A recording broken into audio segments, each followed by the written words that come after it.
Voilà, tac. Et c'est parti pour Tokyo Paranormal. Le premier épisode du coup.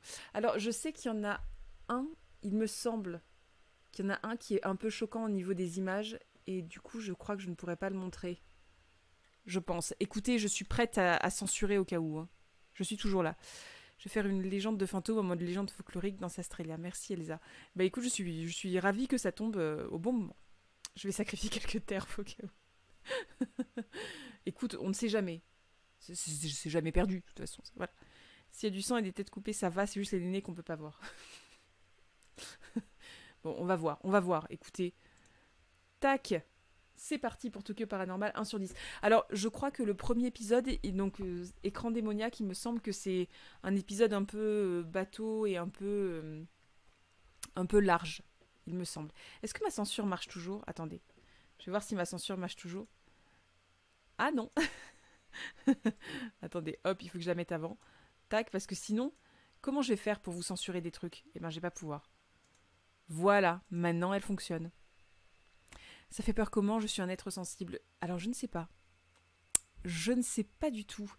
Je ne sais plus, en fait. Il me semble que moi, ça ne m'avait pas choqué particulièrement, mais je suis peut-être pas aussi sensible. Ah, alors déjà, ça crie très fort. Ça va pour tout le monde? Et très très très flippette. Je suis tellement désolée du premier cri, d'accord? Ça crie là, actuellement. Donc, tac, je vais baisser un petit peu. Comme ça, vous l'entendez pas beaucoup. Screamer, alors. Désolée. Voilà. Hop. Voilà. Tac, il n'y a plus de cris. C'est bon. Il y a juste un monsieur avec les yeux un peu révulsés.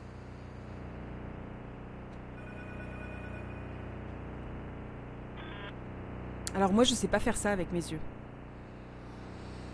Le Japon, c'est l'empire des esprits, et Tokyo, son centre occulte. Si 8 millions de divinités se cachent encore dans les montagnes et les cours d'eau de l'archipel, les fantômes sont aujourd'hui dans les villes. On ne compte plus les témoignages signalant leur présence maléfique au sein des tours de verre et des parkings souterrains. Je me souvenais plus qu'il y avait un côté... Oui, c'est ça. Un côté vraiment hyper grave et dans les basses, etc. Et bim, voix de JT. Je suis d'accord avec toi, Julie. Il y a vraiment ce côté Tokyo, ça fait peur. Je me souvenais plus de ça du tout. Les esprits qui quittent la campagne, comme les humains, ils vont chercher du boulot. Bah, ma foi. Ils suivent les gens. Hein, donc, Mais ce qui est plus inquiétant, c'est leur infiltration dans l'intérieur même des écrans numériques. Car désormais, une silhouette pixelisée peut terrifier à tout jamais celui qui croise inconsciemment son regard sans vie. Alors ce monsieur fait peur. Hein. Vraiment, je ne sais pas qui c'est, mais il fait peur.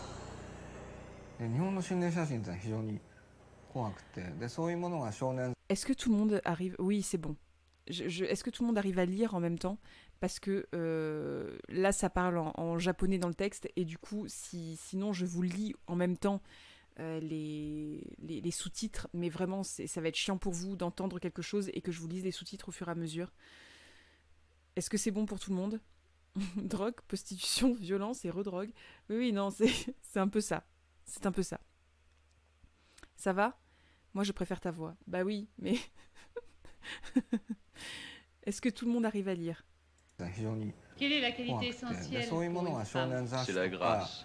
にやたらに載ってあとテレビでも紹介されてで我々はその70年代まだ子供の頃ですよねそういうものを浴びるように見てきたので Alors vraiment ces espèces de sons affreux qu'ils ont mis derrière, c'est terrible. Genre vraiment, moi ça c'est un truc auquel je suis hyper sensible et je pense que je l'avais pas écouté au casque jusque là. Et en fait, c'est très très dur en l'écoutant au casque, je vous jure. Ça me fait peur en fait. Alors oui, moi les photos de fantômes, des trucs comme ça, je crois que j'en ai assez peu vu enfant. Enfin voilà, quand ils disaient, nous on voyait ça enfant dans les magazines pour ados, etc. Moi c'est un truc sur lequel, en n'ayant pas grandi trop avec Internet... il m'a fallu longtemps avant de... Enfin, moi, les premiers trucs qui m'ont fait peur, c'était genre Charmed et Buffy. Donc, je sens que ce live n'est pas trop pour moi, au final. Team grosse flippette. Je suis désolée. Je pense que ça va pas faire si peur que ça, vraiment, au fur et à mesure. Hein, mais il paraît qu'au Japon, la plupart des fantômes sont des femmes et c'est beaucoup considéré comme une critique de la société japonaise traditionnelle. Mais en vrai, dans notre société à nous, la plupart des fantômes sont des femmes aussi. Hein, donc, j'ai vu E.T., alors j'ai été trauma. Ouais. Ah oui, oui, non, E.T., avoir peur sur E.T. Alors moi, j'ai pas encore eu peur sur E.T. Non, j'avais pas eu ce truc-là, d'avoir peur sur E.T. Moi, j'ai eu peur parce que j'ai vu une scène de l'exorciste quand elle descend en pont en vomissant du verre. Et je pense que c'est une des premières scènes réelles de films d'horreur que j'ai vues et ça m'a terrifiée. Bref, voilà. Quand j'étais enfant, j'adorais faire ces bruits avant de m'endormir, j'appelais ça la grenouille. Mais comme quoi, pour toi, du coup, ce bruit n'éveille pas quelque chose d'effrayant. Et ça, c'est bien. Je comprends pourquoi mes parents kiffaient pas trop, tu m'étonnes. Ah, mais c'est terrible. Attendez, je vais baisser un peu mon son à moi, parce que là, vraiment, ces petits bruits, genre wouh, wouh, c'est trop pour moi. C'est trop violent. Voilà. Hop. こういう心霊写真が発するリアリティ、怖さのリアリティこそが一番深刻に怖いんだっていうことはみんな分かってた。でこれをいかにこのリアリティをいかに映画に反映させるかなんだっていうのが Jホラーの出発点。 Salut céphalopode habile. Août 99. La rumeur se répand dans toute la mégapole. Celui qui visionne une certaine cassette vidéo n'a plus que 7 jours à vivre. Une silhouette en robe blanche, aux longs cheveux noirs masquant le visage, surgissait des images pour pétrifier sa victime de terreur en la fixant d'un œil torve. Ah, pardon. Excusez-moi. Tac. Sadako. Voilà. Hop. Je suis désolée. J'ai fait l'arrêt sur image dans un endroit où il fallait pas trop le faire. Ça, par exemple, c'est une scène qui me terrifiait et je trouve que c'est une super réutilisation d'un mythe, d'une légende urbaine qui, à mon avis, doit dater de bien avant les cassettes vidéo, etc. Le principe de lire quelque chose que tu n'as pas le droit de lire ou regarder quelque chose que tu n'as pas le droit de regarder. Et je sais que, par exemple, dans beaucoup de grimoires, les tout premiers mots, en gros, qu'il y a dessus, très souvent, c'est maintenant lis ou ouvre si tu l'oses. Quelque chose en tout cas qui est de cet ordre-là, dans les grimoires populaires, hein, dans ce que j'avais vu dans les grimoires régionaux notamment, les trucs qu'il y a dans certaines régions, etc. Et je trouve que c'est vraiment exactement le même principe. C'est ce principe de regarder quelque chose et potentiellement de trop en savoir après, et de cette lutte entre la curiosité et le reste. Bref, voilà, hein, tout le monde peut interpréter ça, hein, c'est l'interprétation de comptoir vraiment, mais rien à voir, je suis une boumeuse. Moi, comment on fait pour faire le coucou de la grâce? C'est la grâce, il faut follow. Alors, il faut mettre que tu me suis, que tu veux me suivre. Et ça fait c'est la grâce. Oui, cette chère Sadako. Ben là, pour le coup, il y a vraiment un côté vengeance purement de femme, quoi. C'est le mythe du livre interdit, c'est très très répandu dans les légendes, oui, du livre interdit ou de la musique interdite, de la chanson interdite, etc. Oui, oui, bien sûr. Et puis même quand on repart de la Bible de base, le principe de l'arbre de la connaissance avec le serpent qui tente Ève, la curiosité, machin, c'est vraiment un truc de base, hein, de toute façon, dans nos cultures à nous, même nos cultures à nous, mais globalement, je pense dans la culture humaine. Le principe de la curiosité, c'est quand même un sentiment qui est ultra puissant et qui est extrêmement difficile à réfréner. Donc c'est certain qu'il y a énormément d'histoires autour de ça, puisque le principe d'essayer de réfréner la curiosité en faisant peur aux gens, en disant attention, ça semble assez normal, voilà, dans ces cas-là.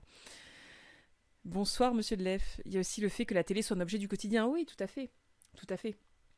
Mais je pense que, par exemple, mon histoire que je vous racontais sur la chasse infernale et le diable qu'on écoute au loin et où il ne faut pas entendre le corps au loin, etc., c'est vraiment des trucs c'est le même principe. C'est vraiment ce principe de ne pas trop se focaliser sur les choses justement du quotidien quand elles sont sorties de leur contexte, en gros quand on les maîtrise plus, quand genre la forêt et les corps de chasse, etc., c'était quand même quelque chose qui appartenait relativement au quotidien pendant la journée.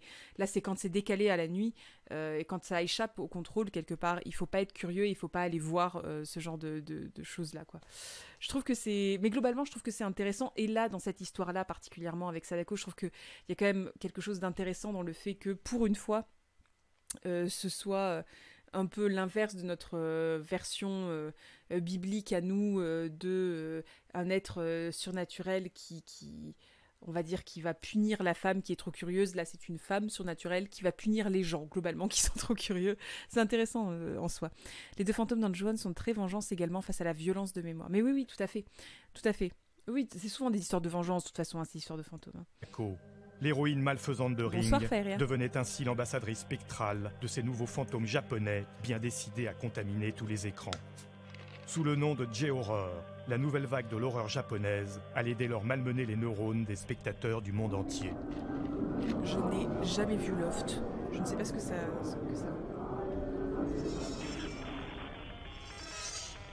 Ah, idéo n'est pas ça.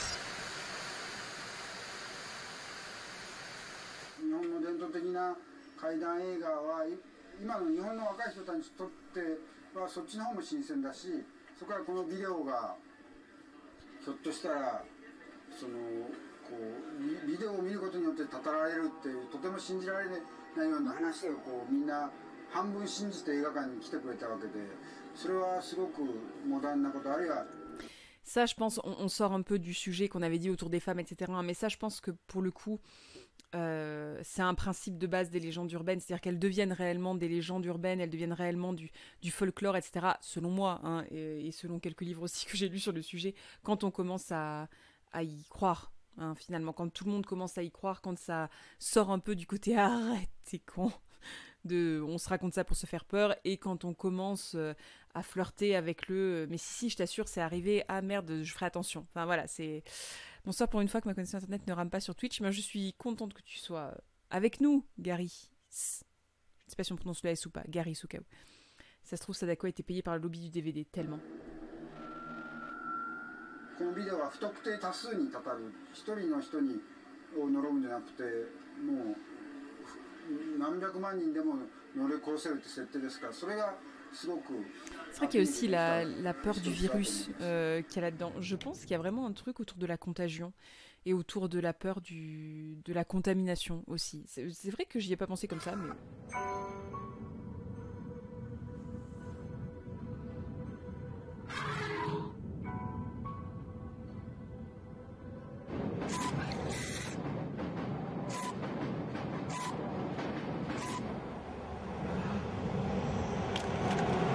Avec le portable.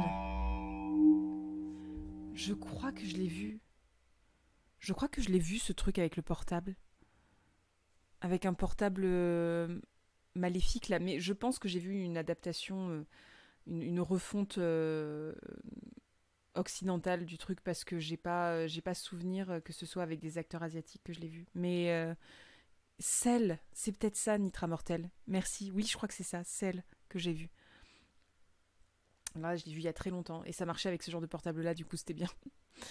J'ai lu les livres Ring, et par rapport à la contagion, il y a un truc, mais je sais pas si vous voulez être spoil. Alors, je ne savais même pas qu'il y avait des livres Ring. Tu vois, c'est pour te dire à quel point je suis nulle sur le sujet. Écoute, moi, ça me dérange pas. S'il y en a qui veulent pas être spoil, dites-le, hein, n'hésitez pas.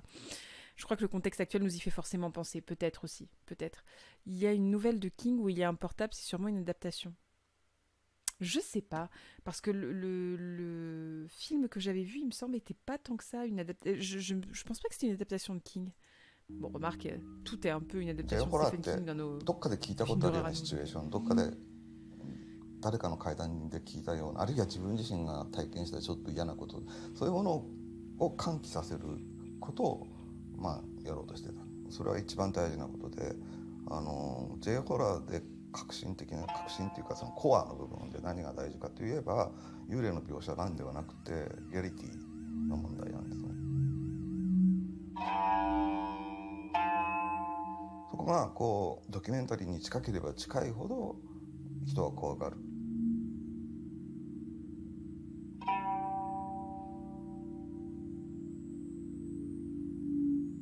作品によっては特殊メイクで見にくくする場合ももちろんあったでしょうけれども、まあとにかく人の肉体感っていうのをいかに消すかっていうことが我々のまあ J ホラーでは目指していたことなので。Voilà, ça c'est intéressant aussi. Le fait de ne pas avoir envie que les fantômes aient une apparence humaine, je trouve que c'est intéressant parce que pour le coup ça se détache complètement de ce principe-là il faut quelque part la figure féminine au sein de ce truc-là, du fantôme, doit forcément revêtir ce côté vengeance, vengeresse, femme, etc. C'est intéressant quand ça se décale. En bref, dans le dernier bouquin Ring, tu apprends que le... Attendez, je suis désolée. Alors, pour tous ceux qui ne veulent pas se faire spoil les bouquins Ring, n'écoutez pas. En bref, dans le dernier bouquin Ring, tu apprends que le monde des deux premiers est un monde artificiel, une simulation, et que la cassette VHS maudite est un virus qui contamine le monde et transforme les gens en Sadako. Donc dans le bouquin, tu as des personnes qui se baladent dans la rue au milieu de 80% de Sadako qui marchent tranquilles. C'était bizarre comme livre. Je veux bien le croire. Je veux bien le croire. Effectivement. Je veux bien le croire. Ouais, il me rappelle Jean-Michel Bruitage de JDG. Mais non, mais me dis pas ça. Maintenant, je vais pouvoir voir que ça. C'est désagréable. Ne dis pas ça, Gertrude. Celle avec John Cusack et Elfon avec... Celle avec John Cusack et Elfon avec Jean-Baptiste Monnier. Alors, Elfon, je l'ai pas vue. Mais celle... Ouais... Celle est adaptée du roman Cellulaire, non français, hein, écrit par Stephen King. Mais c'est ouf. Vraiment, Stephen King, c'est celui qui est le plus... le plus adapté tout le temps. J'ai l'impression qu'il y a peu de films d'horreur que j'ai vus qui ne soient pas une adaptation de Stephen King. C'est incroyable.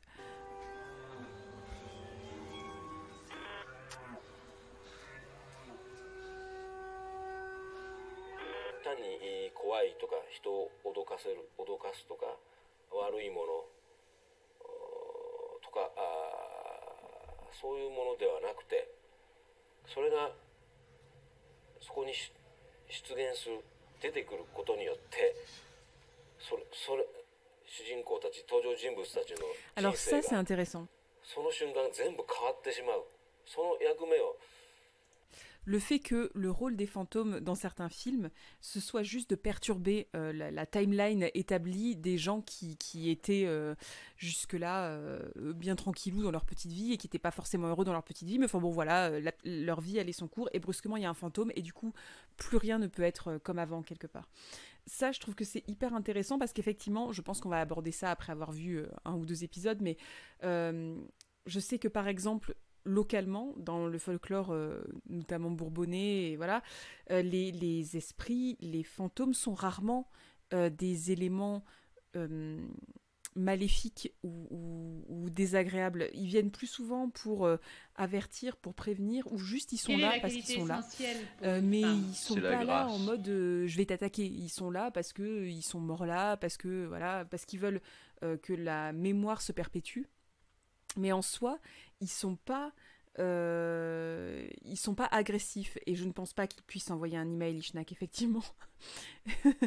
Je pense vraiment que le principe des fantômes... J'aimerais savoir... Alors, je ne sais plus s'ils en parlent dans le côté japonais, en tout cas dans cette série de documentaires, mais...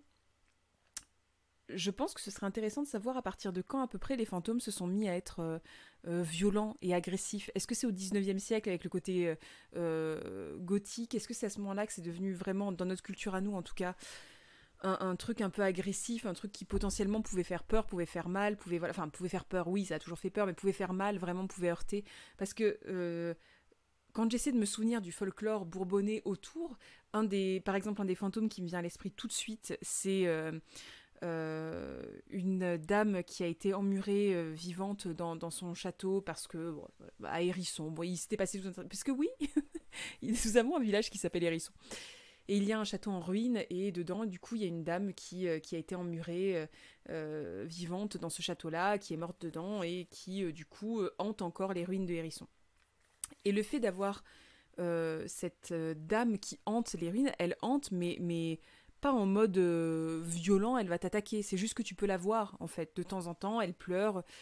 Et ça a plutôt... D'ailleurs, je crois que la légende autour dit que ça te rend triste aussi de l'écouter et que c'est déchirant, ses cris sont... ses pleurs plutôt, sont déchirants, mais comme son histoire, quelque part. Donc, du coup... oui, alors, elle n'a pas choisi le gauchiste. Elle s'est fait emmurer vivante par son mari, qui était un connard, hein, globalement. Mais et peut-être qu'elle pleure aussi parce qu'elle vit dans un patelin qui s'appelle Hérisson. Hein. Je pense que potentiellement, tout ça peut être lié, effectivement. Mais en soi, elle ne fait pas mal, vous voyez ce que je veux dire? Et par contre, elle perturbe effectivement ta vie, puisque je vois que ça parle de chrétiens, ça doit être très chrétien, les fantômes qui font du mal, histoire de terroriser encore plus les gens et qu'ils aillent racheter leurs péchés. Mais en soi, elle n'a pas besoin de faire du mal, justement. Le principe de la voir déambuler comme ça, traîner comme ça, ne pas être en repos, quelque part, c'était censé, je suppose, déclencher un truc chez les gens qui la voient ou qui la perçoivent, en mode, eh bien, puisque je sais que ça c'est possible, du coup je vais essayer d'avoir la meilleure vie possible et je vais essayer enfin je vais croire à l'après puisque j'ai vu l'après. Et je pense que dans beaucoup de légendes qui ont des fantômes qui sont vraiment, encore une fois, à 90% je pense féminins, en tout cas dans les légendes et dans le folklore que je connais moi, qui ne sont pas agressifs, tous ces esprits qui ne sont pas des esprits qui vont faire mal, qui vont frapper, qui vont...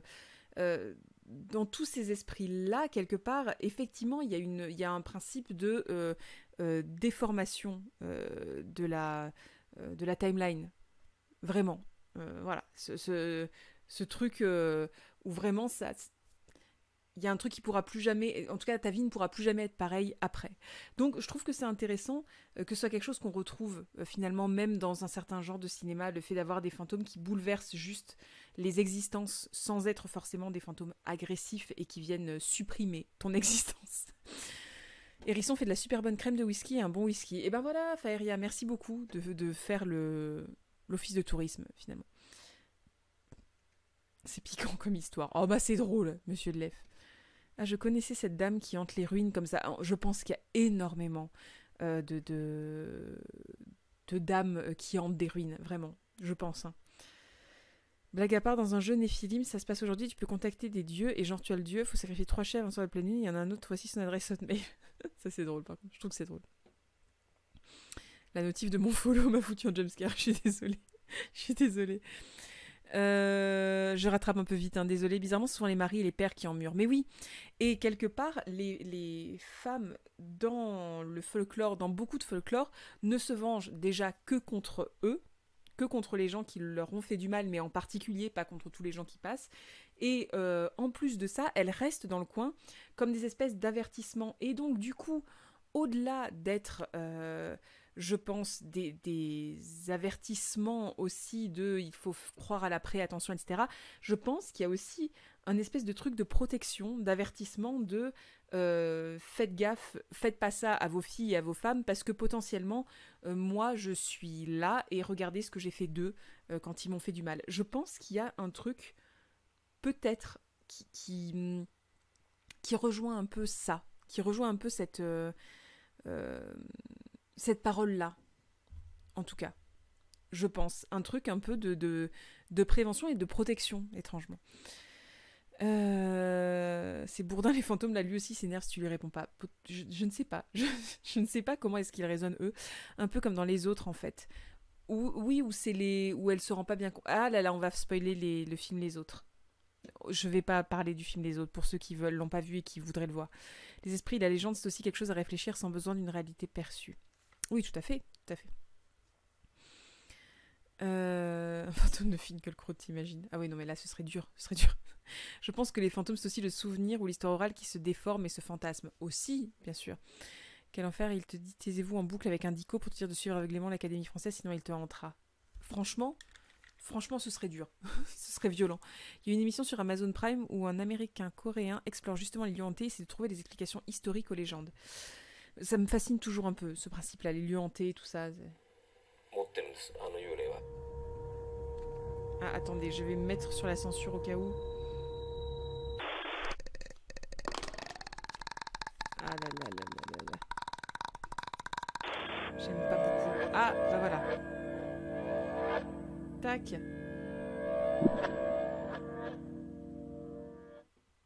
Les légendes urbaines, le prochain épisode. Hop, et ben allez, c'est parti, go les légendes urbaines. Quand elle fait Phasmophobia, peut-être un jour. Mais je suis un peu une flippette hein, sur les jeux, donc...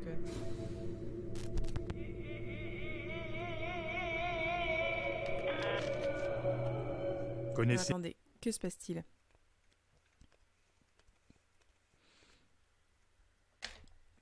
Ah mais c'est bon, vous avez autorisé. J'avais vu qu'il y avait un message qui avait été bloqué. Je ne sais plus. Ah si, là. Ah mais c'est bon, Boctose a utilisé son pouvoir. Ils ont besoin d'une bonne pastille pour la gorge et c'est tout. Peut-être. Peut-être. C'est bien parce que même en audio, ça fait peur. Je suis désolée. Putain, au Japon, ils font donc que les gens grincent. Pardon, c'est moi. Oui, c'est ça. Je pense que c'est parce que t'as dit putain, peut-être. Je ne sais pas. Je pense que les enfants frappeurs mauvais ont été inventés pour faire peur. De base, oui. Ça a été forcément... Tout ce genre de truc-là a forcément été inventé à un moment ou à un autre pour faire peur, mais quand? D'où? C'est ça la vraie question. C'est vous la légende de Teke Teke, la femme coupée en deux par un train, et qui depuis se déplace comme une araignée en tractant la partie supérieure de son corps à l'aide de ses seuls bras valides? Gare à celui qui entend dans la nuit le son d'une course saccadée. Et l'histoire de Kuchisaki. Eh ben vous voyez, ce tout petit bruit là, le tic tic tic tic tic tic, je trouve que c'est effrayant. Vous voyez, moi il y a des trucs qui me font peur, d'autres pas du tout. Eh bien ça, ce petit bruit là, je trouve ça complètement effrayant. Voilà, je le dis. Et en plus c'est un truc qui me touche particulièrement. Pardon, on va parler un peu de attention moment FAQ que vous n'avez absolument pas requis. Donc je suis désolée. Je suis désolée, voilà. Mais moi, j'ai toujours voulu monter des spectacles d'horreur. Voilà, en reprenant la base du Grand Guignol, qui était un genre de spectacle au 19e siècle qui ressemble un peu à Sweeney Todd. Vous voyez, dans le côté Grand Guignol, c'est le côté vraiment grande gerbe de sang, des effets spéciaux extrêmement poussés, mais des trucs en direct. C'est-à-dire que j'aime pas le gore du tout. Mais je trouve que par contre, le fait de faire peur, raconter une histoire qui fait peur et arriver à faire peur en direct, ça, c'est quelque chose qui est hyper intéressant et qui est assez fascinant. Voilà. Et du coup, vu que j'ai toujours voulu quelque part monter quelque chose dans ce style-là, monter un spectacle autour de cette ambiance-là, forcément, je trouve ça particulièrement fascinant et intéressant, ce qui fait peur réellement aux gens. Et par exemple, il y a plein de mecs cis un peu virils et tout qui n'ont pas peur, en tout cas qui disent non, j'ai pas peur des nanas, par exemple, des nanas cis, hein, si on reprend le truc, et qui ont peur de figures féminines dans les films d'horreur, parce que ça convoque quelque chose en plus. Et c'est ce quelque chose en plus que je trouve extrêmement intéressant. Et du coup, je suis assez fascinée aussi par tout ce qui est trucs qui font peur alors que tu n'as pas besoin de mettre énormément le prix dessus. Donc, entre autres, le fait, par exemple, cette espèce de bruit de tuk tuk tuk tuk tuk, je trouve que c'est intéressant, c'est très très très très intéressant parce que ce n'est rien que un bruit que tu fais avec ta bouche, finalement. Tout comme le « ah », voilà. C'est des bruits qui sont hyper facilement reproduisibles et qui marchent hyper bien. On ne sait pas pourquoi, ça éveille quelque chose en nous, ça fait peur, tu ne sais pas d'où ça vient, quelque part. Et ça, c'est hyper intéressant de le remettre en scène, je trouve vraiment, mais alors vraiment. Toujours se balader avec un katana la nuit dans Tokyo, on ne sait jamais. Ah, je ne m'y risquerai pas. La voix off me fait peur aussi, mais pas pour les mêmes raisons. Oui, la voix off fait un peu peur. Par contre, je vais peut-être pas rester longtemps, je risquerais de faire des cauchemars, sinon désolé. Ah non, mais je comprends très bien, Féréa, ne t'inquiète pas, je te comprends très très bien. Le jeu de rôle horrifique, ça peut être cool, mais j'accroche pas à Lovecraft, donc je suis frustrée. Le jeu de rôle horrifique, c'est vrai qu'il y en a beaucoup autour de l'univers de Cthulhu et de Lovecraft, etc. Mais je pense que c'est carrément possible d'en faire hors univers Lovecraftien, je pense, hein, mais... Et puis l'aspect maquillage est un truc qui me plaît énormément perso. Oui, ouais, moi aussi. C'est des trucs que tu peux refaire, qu'un humain peut refaire en fait. Attention, je trouve qu'il y a plein de films d'horreur qui sont admirables avec des effets spéciaux de fou, voilà. Mais j'ai toujours une affection particulière pour les les films d'horreur et globalement les histoires d'horreur qui utilisent des moyens qui sont des moyens très palpables quelque part, des moyens du bord, des effets spéciaux à l'ancienne avec plein de guillemets. Et je sais que j'ai eu des gros chocs en voyant notamment, alors là pour le coup c'était certains de mes plus gros chocs dans le spectacle vivant et dans le théâtre, ont été avec des pièces, justement des pièces d'horreur ou des pièces d'épouvante qui étaient extrêmement puissantes parce que brusquement on était à l'intérieur du truc, et autant il y a des choses qui ne font pas peur quand tu les vois derrière un écran, autant là quand tu les vis réellement avec tout un tas de gens autour de toi, tu retrouves un peu une espèce de truc de légende que tout le monde écoute massé au même endroit et où tout le monde a peur en même temps, et c'était assez fou. J'ai notamment souvenir d'un spectacle à Aurillac, au Festival du Théâtre de Rue Aurillac, dans lesquels on était tous enfermés plus ou moins dans une roulotte, donc il y avait un nombre assez réduit de gens, et alors je vous passe les détails, il se passait tout un tas de trucs, mais à un moment, donc c'était une roulotte vraiment assez petite et assez resserrée, et à un moment, il se passe tout un tas de trucs plus affreux et improbables les uns que les autres. Et il y a deux personnages, il n'y avait que deux personnages en face. Et tout à coup, la nana, donc il y avait une femme et un homme, ils sont censés être frères et sœurs. Et il y a un moment, la sœur hurle « Partez, partez !» Et le frère est en train de faire une espèce de je ne sais comment dire, de crise de quelque chose, on ne sait pas quoi en tout cas. Bon bref, il commence à partir en crise, à trembler, à crier, et elle hurle « Partez, partez, partez vite, partez tous !» Et bien évidemment, vu qu'on est encore dans le milieu du spectacle et dans le monde du spectacle, et qu'on sait que c'est faux quelque part, et qu'on espère que c'est faux, on restait tous assis comme des débiles sur nos bancs, en se disant « Mais attends, mais est-ce qu'on doit y aller? Est-ce qu'on doit pas y aller? Qu'est-ce qui se passe ?» Et à ce moment-là, elle s'est mise à hurler « Partez, partez !» Il y a des lumières qui ont fait un truc un peu particulier, et là, on a tous eu l'impression qu'il y avait une petite décharge d'électricité qui est passée dans les bancs. Je ne suis pas certaine, c'est ça qui est fou, je ne suis pas certaine du tout qu'il y ait réellement eu une décharge d'électricité, mais on a tous eu cette impression-là, on s'est tous levés d'un coup, en plus en bondissant un peu, parce qu'on avait vraiment eu l'impression d'avoir eu un petit choc au cul, et on est tous sortis de la roulotte. Elle a fermé la porte hyper violemment derrière nous, on a entendu des cris dans la roulotte ensuite, puis ça s'est calmé, on était tous à l'extérieur du truc, et on s'est tous regardés, et on est restés ultra longtemps à l'extérieur, en essayant de se rassurer, en essayant de se dire, ils vont sortir, ils vont saluer, il va se passer un truc qui va faire qu'on va re-rentrer dans le monde dans lequel on était avant, les choses vont revenir à la normale, que vient-il de se passer? Et c'est là, à ce moment-là, où on s'est dit, mais qu'est-ce qui s'est passé? Alors, on communiquait en plus avec des gens qu'on ne connaissait absolument pas, on disait, mais qu'est-ce qui s'est passé? Il y avait eu de l'électricité à un moment, et il y avait quelqu'un qui disait, mais je sais pas, oui, j'ai eu l'impression, enfin... Et c'était fou, ce qui s'est passé, en fait, et les personnes ne sont jamais ressorties pour saluer. Et je pense qu'elle ne ressortait jamais à chaque fois qu'elle faisait le spectacle pour saluer, à aucun moment. Et du coup, on est tous repartis, mais on avait du mal à se quitter. On avait du mal à dénouer les liens hyper puissants qui, brusquement, nous avaient tous unis les uns aux autres autour d'une même trouille, autour d'un truc étrange et puissant qu'on venait de vivre tous ensemble. Et c'était assez fou. Je pense que c'est un des spectacles sur lequel l'après était le plus fou, parce qu'on est resté longtemps, comme ça, à errer un peu dans cet endroit-là, à se dire mais qu'est-ce qu'on fait? On s'en va pas? Est-ce qu'on avait encore envie de partir? On ne savait même pas si on avait vraiment encore envie de partir. Et dans l'absolu, c'était des choses qui ne faisaient pas peur, qui nous auraient pas fait peur profondément si on les avait vues sur un écran, par exemple, ou si les effets spéciaux avaient été trop effets spéciaux. Il y avait tellement un truc concret qu'on ne savait plus ce qui était de l'effet spécial ou pas, et où on s'est retrouvés à avoir peur tous ensemble très très fort. Et à être liés tous très très fort par ce sentiment de peur-là. Et je pense que autour de la figure, notamment féminine, du fantôme, il y a un truc très très puissant que, quelque part, j'essaie de convoyer aussi dans Les Mauvaises Filles, dans les vidéos que je fais aussi sur YouTube. Il y a ce truc de dire, faites attention aux personnes que vous jugez trop inoffensives.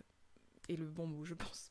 Faites attention à ce qui est inoffensif, ça l'est rarement, finalement. Et si ça ne l'est pas, si c'est inoffensif, on va dire, d'un point de vue peut-être, je ne sais pas, de force physique pure, ça va être puissant et dévastateur à un autre moment, à un autre point de vue, quelque part. Et c'est ce sentiment-là qui lie tous les humains à peu près foutus normalement de la trouille, de ce qui peut faire mal quelque part. Le fait que ça se dirige sur quelqu'un ou quelque chose qu'on estime comme étant safe ou en tout cas pas dangereux, et ben c'est super parce que ça fait complètement remettre en question ce qui est dangereux et ce qui ne l'est pas. Je suis désolée pour cette très vaste cette très vaste incartade d'ailleurs, mais voilà, je trouve que c'est ça qui est hyper intéressant pour moi. Là-dedans, dans ce fait d'avoir peur tous ensemble de quelque chose. Et là, par exemple, dans ce principe de légende urbaine, cette dame qui aurait été coupée en deux par un train, ce qui est important, c'est le choc de l'image, c'est la violence du truc qu'on a forcément en tête, et brusquement, cette personne qui n'était peut-être pas si flippante et si impressionnante et menaçante dans un monde normal, quand on est réunis autour de ce monde irréel qui nous unit tous dans cette peur-là, et c'est quelque chose de très très concret, je trouve, quand c'est raconté, quand c'est vécu en vrai au-delà de l'écran, quand c'est vécu en vrai, en mode pas quand tu vois le truc pas quand tu vois le truc en vrai, mais quand tu partages la peur avec d'autres personnes autour. Il y a vraiment un truc très très fort de finalement on se met à avoir peur des choses qu'on ne soupçonnait pas, et ça dans une société c'est hyper important, je pense, d'avoir des espaces où les rôles s'inversent et se retournent. Bref, il y a une thèse écrite sur les figures horrifiques de l'enfant, de la femme et de l'homme. À mon avis, ça a déjà été fait, Frégia, mais oui, c'est intéressant, je pense. De base, je serais intéressée en tout cas pour lire une thèse comme ça. En fait, c'est de l'investissement émotionnel avec une certaine mise en scène. Tu veux dire... Alors, je suis désolée, je suis un peu loin, du coup, j'ai vu que vous avez beaucoup réagi. Tu veux dire au niveau de la... de l'histoire, des légendes, c'est ça? L'angoisse, c'est cheap, mais ça réveille des choses profondes. Mais tout à fait. En paralysie du sommeil, certaines apparitions sont genrées. Je me demande si les hommes ont plus d'apparitions féminines et vice-versa, tiens. Mais oui, c'est vrai que c'est intéressant aussi. C'est vrai que c'est intéressant. Mon compagnon en fait, et ce sont des hommes. Ben, moi, quand j'en ai fait... Alors, j'en ai fait rarement, Dieu merci, mais quand j'en ai fait, ce n'était pas genré, pour le coup. Et alors ça, je peux l'affirmer. C'était vraiment pas genré. Donc, comme quoi, c'est intéressant, effectivement, sur la façon dont on voit la menace, globalement. En général, le fantôme masculin dans l'horreur est un ancien tueur, la femme et l'enfant sont des victimes de meurtres. Intéressant. Mais oui, tout à fait. Tout à fait, tout à fait. Bon, alors après, c'est intéressant aussi de la façon dont on voit la menace, quelque part. C'est révélateur de la façon dont on voit les menaces, encore une fois. Hein. Mais oui, effectivement. J'ai fait 2 paralysies du sommeil, c'était des présences masculines, effectivement. Ah, c'est fou, ce serait intéressant comme les personnes récurrentes des hallucinations, genre la dame endeuillée, l'homme au chapeau, etc., etc. Et il se réveille en hurlant, me foutant la trouille dans le même temps. C'est terrible, quelqu'un qui se réveille en hurlant à côté de soi, c'est affreux. Bonsoir, Unexpected.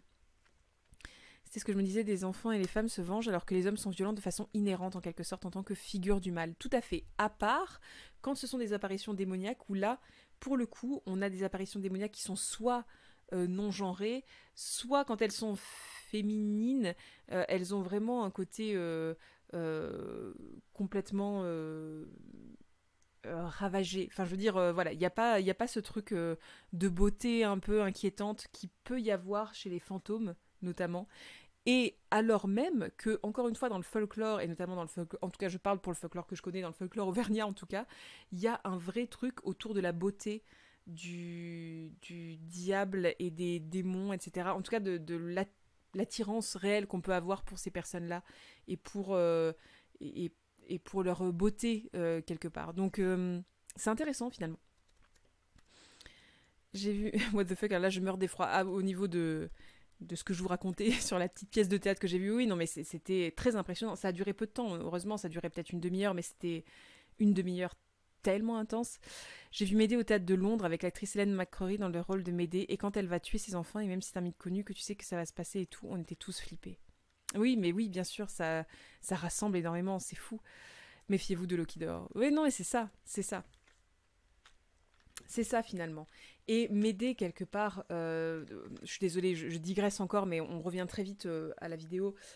Médée, quelque part, là, pour le coup, c'est vraiment une figure qui est hyper intéressante au niveau de la femme vengeresse, mais qui est aussi une femme qui venge énormément de femmes au foyer aussi. Il y a le côté vraiment... elle se fait prendre pour acquise clairement par un mec qui lui a pondu deux gosses et où il se dit ma foi maintenant elle est à moi, elle bougera plus, elle est dans le coin, bonne soirée monsieur Delef. Voilà, en gros, elle bougera plus, elle est là, et de toute façon, elle a ses gosses, et une femme, c'est impossible qu'elle tue ses gosses, donc du coup, vraiment, cette fois-ci, je la tiens, je peux faire n'importe quoi, et ciao, je vais me barrer avec la princesse du coin. Eh bien, elle a ce côté complètement fou de se dire, ah ouais, je vais buter tout le monde, d'accord ? Et il y a ce truc très... Alors, de toute façon, il y a la catharsis qui est très très forte dans ces mythes antiques, mais il y a vraiment ce truc de se dire, tu vois, finalement, le coup de folie... il peut arriver aussi, et je suis pas si impuissante et je suis pas si peu dangereuse que ça, si inoffensive que ça. Je trouve que c'est vraiment intéressant, et ça fait partie, la figure de Médée par exemple, ça fait vraiment partie des figures, je trouve, où la catharsis, notamment chez des qui peut avoir, on va dire, chez des femmes au foyer par rapport à leurs conditions, notamment à la condition d'une certaine époque, je trouve qu'elle est hyper puissante et hyper profonde. Et du coup, c'est d'autant plus fort que Médée soit complètement rabaissée très souvent et diabolisée, parce qu'en vrai, elle pourrait revêtir une espèce de manteau d'anti-héroïne qui pourrait être complètement flippante pour l'ordre établi. Médée a été diabolisée au Moyen-Âge. Avant, c'était une guérisseuse et sorcière bienveillante. J'avais lu ça dans un article sur la sorcière. Oui, j'avais lu ça aussi, sur la figure de Médée qui change petit à petit. Bon, moi, j'avais lu ça surtout sur Circé, qui a été très très diabolisée par la suite, alors qu'à la base, il y avait vraiment le côté sorcière, guérisseuse, etc. Je ne sais l'origine de Médée, l'origine exacte, j'avoue. Honnêtement, je ne me lancerai pas là-dessus parce que je n'ai pas assez de connaissances claires et de références là-dessus.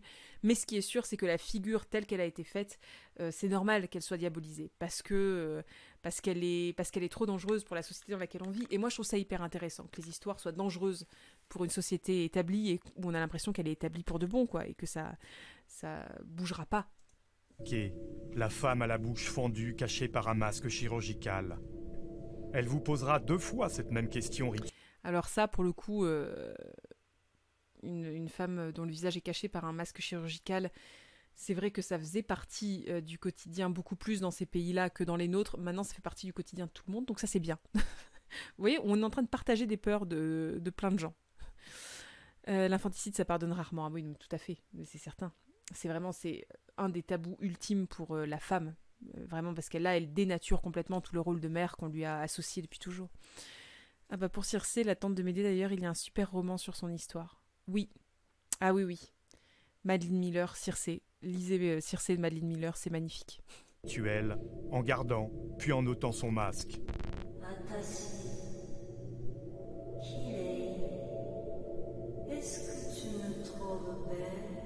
Quelle que soit votre réponse, elle vous tuera, ou bien préservera votre vie, mais pas votre visage, qu'elle tailladera d'un geste expert. Tokyo n'est décidément pas une ville fréquentable. La femme victime de violences conjugales. Oui, complètement. La femme à la bouche fendue, c'est plus vieux. Avant, elle était cachée par un éventail. Oui, non mais on sent que c'est quelque chose qui justement, c'est là où c'est très fort, c'est que ça utilise à chaque fois des objets du quotidien quelque part. Ça utilise toujours le quotidien. Et c'est fabuleux que le quotidien évolue, mais que ces histoires-là restent et arrivent à se greffer dans tous les mondes qui peuvent exister finalement, et même ceux que les créateurs de cette histoire-là n'avaient pas prévus. Ne pouvaient pas imaginer en tout cas. Et c'est ça qui est assez fabuleux. Pour celui qui n'arrive pas à dormir la nuit, chaque recoin sombre de la mégapole peut être le refuge d'un spectre cruel. Et les innombrables légendes urbaines qui rapportent leurs méfaits ne font que distiller une angoisse souterraine.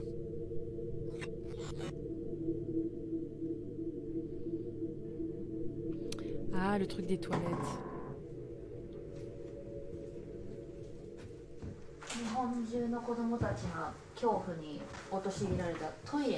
J'en avais vaguement entendu parler. Alors, je suis désolée, il va y avoir une porte qui va s'ouvrir parce que ce n'est pas le fantôme, mais c'est l'esprit de la maison qui est Perceval, notre chat déjà un peu diabolique, hein, finalement. Donc voilà, je suis désolée, il va y avoir une porte qui grince. C'est Perceval qui arrive. Le sourire devient facilement horrifique au final, ce mythe, l'homme qui rit, le Joker, etc. Oui, oui. Oui, le sourire forcé, en fait, devient facilement horrifique. Oui, oui. でから3番目にいるっていう話があります。ちょっとやってみましょうか。花子さん、遊びましょうって言うと花子さんが出ると言われております。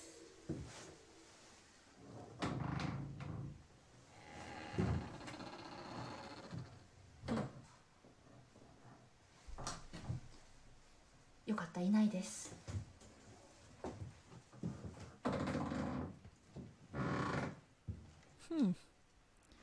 Mais ces toilettes font peur quand même. Hein.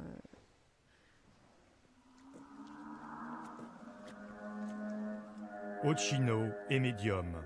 La nuit tombée, elle arpente seule les lieux hantés de Tokyo et sa périphérie, prête à dégainer son appareil photo pour capturer toute présence qu'elle juge anormale. Bonne douche, la Geekosoph.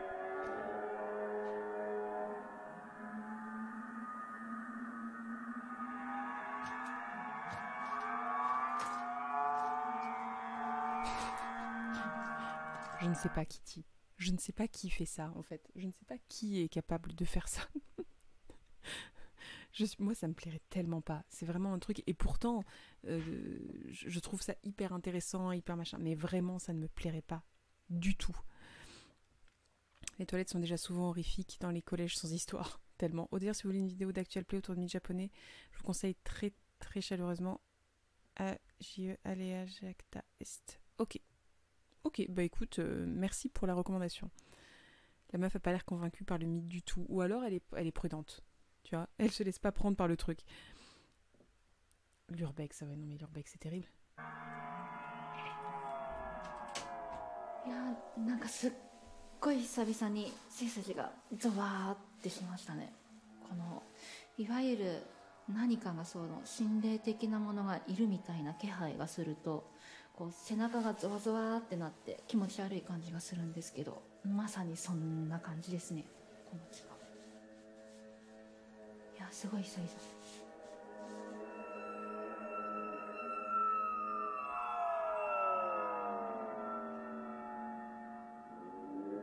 Non mais ça, moi je ne pourrais jamais. Vraiment, je ne pourrais jamais faire ça. Jamais. Que ce soit clair. Alors en plus avec ma trouille du noir, c'est pas possible. Impossible.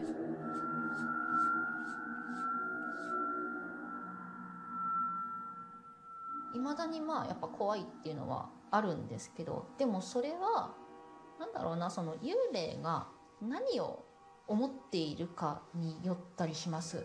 その例えばその今ここにいる幽霊が自分に対して敵意とか悪意がないっていうものだったら別に怖くはないです。あ、無害なんだなって思うので、その霊が自分に対して悪意を持ってたり敵意を持ってたり、なんでいるの出てってみたいな感じでこう悪い感情を抱いたりするとすごく怖い。 Alors, il y a aussi ce truc-là, beaucoup de respect et là aussi, il y a énormément dans nos légendes, dans notre folklore à nous aussi, il y a énormément de femmes, esprits, fantômes, etc., qui sont gardiennes de leur maison et qui ne veulent pas que quelqu'un d'autre y rentre. Et quelque part, c'est aussi les réduire très souvent à leur rôle social, c'est-à-dire qu'elles restent gardiennes de leur maison, quoi. Et elles sont rattachées à leur maison, quoi qu'il se passe. Voilà. Elles sont vraiment gardiennes de la maison et tu n'as pas le droit d'y rentrer. Et je crois que c'est une des légendes qui a le plus souvent, même des légendes urbaines que j'ai pu entendre, même dans ma région. Il y a quand même ce côté-là de attention, c'est pas des fantômes qui vont forcément te faire mal, etc. Mais par contre, il faut respecter l'endroit où ils sont et du coup, il faut pas rentrer chez eux sans y être invité. Il faut pas casser des trucs chez eux. Il faut pas, voilà. Il y a encore ce côté fantôme maîtresse du foyer. Et ça, j'ai beaucoup plus ça au niveau des légendes que j'ai en tête avec des fantômes féminins qu'avec des fantômes masculins. Qui connaît Ghost Whisperer? Oui, ah bah oui, ça c'était de la série que je suivais un peu. J'ai dû faire de l'urbex pour mes études en archi, un centre-ville avec plein de baraques abandonnées. Même 2 jours, j'étais flippée, mais plus de me faire gronder. Aussi parce que ça sentait très très très mauvais. Alors moi j'aurais été ultra flippée de trouver un cadavre de quelque chose quelque part. Mais effectivement, en faisant de l'urbex, ce qui me fait le plus peur, c'est le fait que je ne sois pas autorisée à le faire. Étrangement. Mais alors la nuit, je pense que ce serait le cadet de mes soucis. Mais je ne ferai rien la nuit de toute façon. J'ai peur du noir, vraiment, j'ai peur du noir. Get off my lawn, c'est un peu ça, Ishnak. Surtout au Japon, c'est ultra présent, il y a des yokai essentiels à la vie courante, genre chance, prospérité, santé, si tu les respectes. Oui, non, mais tout à fait, et je pense qu'il y a quelque chose qui correspond à ça, même dans nos folklores à nous. Nous, on a des esprits, alors ils se manifestent pas sous la même forme, mais je sais que dans ma région, il y a énormément de trucs avec des lutins, des feux follets, des fées, des êtres comme ça, qui t'apporte quelque chose de bénéfique si tu n'es pas désagréable avec eux. Ou si tu fais quelque chose qui leur plaît, ou si tu leur offres quelque chose, ou juste s'ils t'aiment bien. Voilà, il y a un côté un peu de... ce côté-là de présence qui peut être flippante, qui peut être dévastatrice, mais qui en même temps peut t'apporter du bien. Ça, effectivement, je pense que c'est quelque chose qui, pareil, existe dans énormément de cultures, quelque part. Gardienne de maison, donc prisonnière de ton rôle social, même dans l'après-vie, cool. Mais oui, c'est ça. Est-ce que c'est pas aussi une façon, ces histoires-là, est-ce que c'était pas aussi une façon d'ancrer complètement la femme dans ce rôle-là de gardienne de la maison où, regarde, c'est un rôle tellement important qu'il y a des femmes qui gardent ce rôle-là, même après leur mort. Peut-être. Ou alors, est-ce que c'est au contraire pour critiquer un attachement qu'on dit naturel chez les femmes? En tout cas, à l'époque, on disait ça sur le côté matériel. Et vous, du coup, est-ce que c'est pour dire qu'être trop attaché aux choses matérielles, c'est courir le risque d'être attaché à tout jamais à ces choses-là, même après la mort, et de ne pas trouver le repos, etc. Je ne sais pas. Je ne sais pas. Finalement, de quel côté penche la balance dans ces cas-là. Perso, je peux me promener dans les cimetières, j'ai toujours aimé ça, mais la nana prend un risque de fou, si le parquet craque, elle peut se faire mal. Oui, non, mais carrément. Non, mais il y a tout un tas de raisons pour lesquelles il ne faut pas faire de l'urbex quand tu n'es pas habitué, ou quand tu n'es pas accompagné, ou quand personne peut te venir en aide au cas où ça se dégénère. Voilà, les gros risques quand même, c'est que tout soit en mauvais état, et que... c'est de faire de mauvaises rencontres aussi, parce que des fois, ça peut être des squats, ça peut être des choses comme ça, mais en plus de ça, c'est vraiment que tout soit en trop mauvais état et qu'il y a un bout de mur qui tombe sur la gueule. Ou voilà, effectivement, c'est un des trucs les plus dangereux qui puissent arriver en faisant de l'urbex, on est bien d'accord. Hein. Moi, mes parents sont très mystiques. Et ils ont beau dire qu'il y a plein de bons esprits, ils insistent qu'il ne faut jamais utiliser un Ouija car aucun bon esprit vient dire bonjour. Alors, oui. Je vois ce que tu veux dire. Non, mais il y a un truc un peu de faut pas déranger. Faut pas être curieux. On retombe un peu là-dessus. Hein. Faut pas être curieux, faut pas déranger. Pourtant, j'adore la poésie des ruines, mais mon imagination part en live beaucoup trop vite pour mon courage. Je pense qu'on est pareil, Frégia. On est pareil. La poésie des ruines, mais de jour, c'est un peu ça. Faut pas faire ça seul, et les lieux d'urbex sont partagés dans la commune, commentés et relativement sécurisés. Voilà, il faut rester un peu dans les pas de ceux qui étaient là avant, ça c'est sûr. Salut Nurquadre. Je te préviens, ça fait un peu peur, hein, de ce qu'on regarde. 特に怖くはないです。 Après, je peux comprendre que l'idée de mourir n'effraie pas des personnes comme ça. Du coup. Ah, on est sur le manga. Alors là, pour le coup, pour le manga, je n'y connais rien. Mais je crois que c'est là où il y avait des images un peu violentes.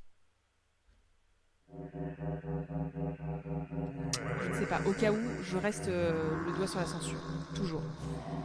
Son nom résonne comme une incantation magique.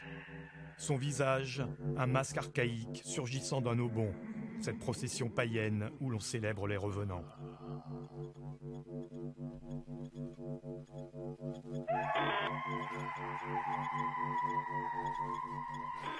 Vraiment la façon Kazuo Umeds, n'est-il pas lui-même vénéré comme le gourou d'une confrérie de mangaka prenant la terreur thermique comme un des beaux-arts? Il me semble que c'est ces trucs-là où il y a des seins un peu partout. Le vœu maudit, la maison aux insectes, l'école emportée, autant d'œuvres aux traits. On voit quand même qu'il y a une forte... alors en tout cas, dans ceux que j'ai lus cet auteur-là, il y a quand même une très forte puissance féminine autour de tout ça. Vraiment, ça, c'est ça, c'est vraiment on va dire, un très bon élément. J'espère qu'il n'y aura pas trop de trucs que je devrais censurer ou qu'on ne devra pas passer trop vite l'épisode, mais vraiment, il y a un truc très fort autour de la femme en règle générale dans ces figures-là. Les seinen, je n'en lis, regarde pas, trop flippant pour moi, ou alors c'est rare. Ah non, et moi c'est très rare aussi. C'est très très rare. Sombre et ensorcelant, qui ne cesse d'animer un sentiment d'angoisse indicible chez ces lecteurs si imprudents.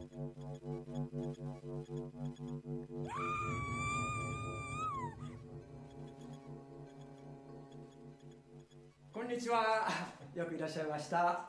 じゃあ、お家を紹介したいと思いますので、どうぞ。こちらは緑で統一していまして、これは自然を表しています。ですので、 Vraiment, dans cet endroit-là, je pense qu'il y a trop de trucs partout. Vraiment. 蝶ですね。ここは蛇の口です。で、これ目です。それでここを開けると蛇の下。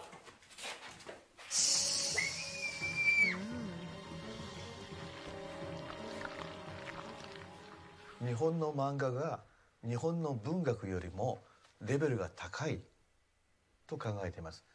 なぜならば日本には大江や三島、春樹いろいろいますけれども、梅津のような小説家がいないということです。 Murakami, c'est un peu particulier ce qu'il écrit aussi. Des fois, ça peut faire peur. 彼の作った宇宙が彼は宇宙を作っているんですね。彼はそのナレーションではないんです。彼のやってることはそのコスモロジー。Je vais boire quelque chose, il va y avoir des seins qui vont apparaître d'un seul coup. 彼の梅津の宇宙を作ってるんですね。これはもう他の人では比較ができないと思います。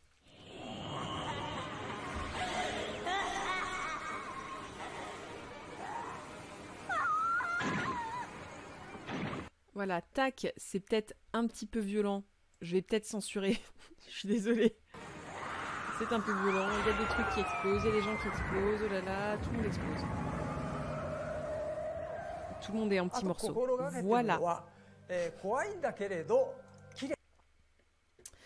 Et là, il y a vraiment un truc, en termes d'horreur dans le manga, je pense suite à Junji Ito. Par rapport à ça, en théorie, ça va. Tu veux dire au niveau de la censure Twitch? Au cas où. Murakami, c'est assez malaisant, mine de rien, je crois que c'est pour ça que j'ai du mal. C'est un level, un chouille trop haut de malaise pour que ce soit juste de la gêne. Mais c'est ça, c'est ce que j'allais dire. Je pense que parce que là, ce qu'on voyait dans l'image, c'était aussi un visage de femme assez beau qui se déforme petit à petit.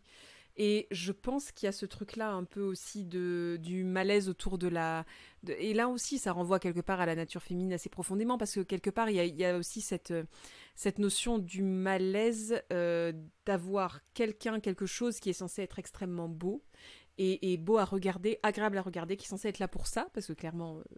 Voilà, on sait que dans pas mal de cultures, il y a quand même cette notion-là très très forte, de femmes qui sont censées être là pour être douces, belles à regarder, etc. Et que brusquement, bim, ça dévie complètement de ce projet-là, quelque part. Et ça crée réellement un malaise très très profond. Par rapport à ça aussi, quelque part, la femme, la figure de féminine, on va dire, traditionnelle, est quand même hyper importante dans toutes ces figures fantomatiques là. Murakami, pardon, je relis le même truc. En tant que prof, je dois vérifier les âges recommandés pour chaque film que je montre. J'ai un club de films. Et genre Mononoke avec des têtes et des bras coupés à l'écran, c'était tout public. Et Persepolis avec aucune violence directe à l'écran, c'était interdit aux moins de 16 ans. Oui, comme quoi, on n'en sait rien. On ne sait pas. Mais voilà, au cas où, je t'en prie, Jonathan Macready, censure. だから出てくる人物も綺麗な人が出てきたりします。 Voilà, il en rajoute en plus en disant quand je dessine des filles dans mes mangas, je fais en sorte qu'elles soient très belles. Voilà, c'est très très... ça pour moi c'est très très représentatif en fait de quelque chose qui est très rattaché encore à nos sociétés patriarcales. Mais c'est intéressant parce que quelque part c'est aussi une façon de détourner cette société-là, vraiment. dans ce côté prendre comme base ce qui est censé être dans ces sociétés-là la nature des femmes, cette nature douce, belle, inoffensive, et la détourner en prenant déjà comme base la déformation complètement du visage, par exemple, ou des choses comme ça. C'est vraiment un truc qui est intéressant dans les histoires d'horreur. Oui, il y a aussi ça, effectivement, Julie, le geste blasphématoire de détruire l'image parfaite, il y a ça aussi.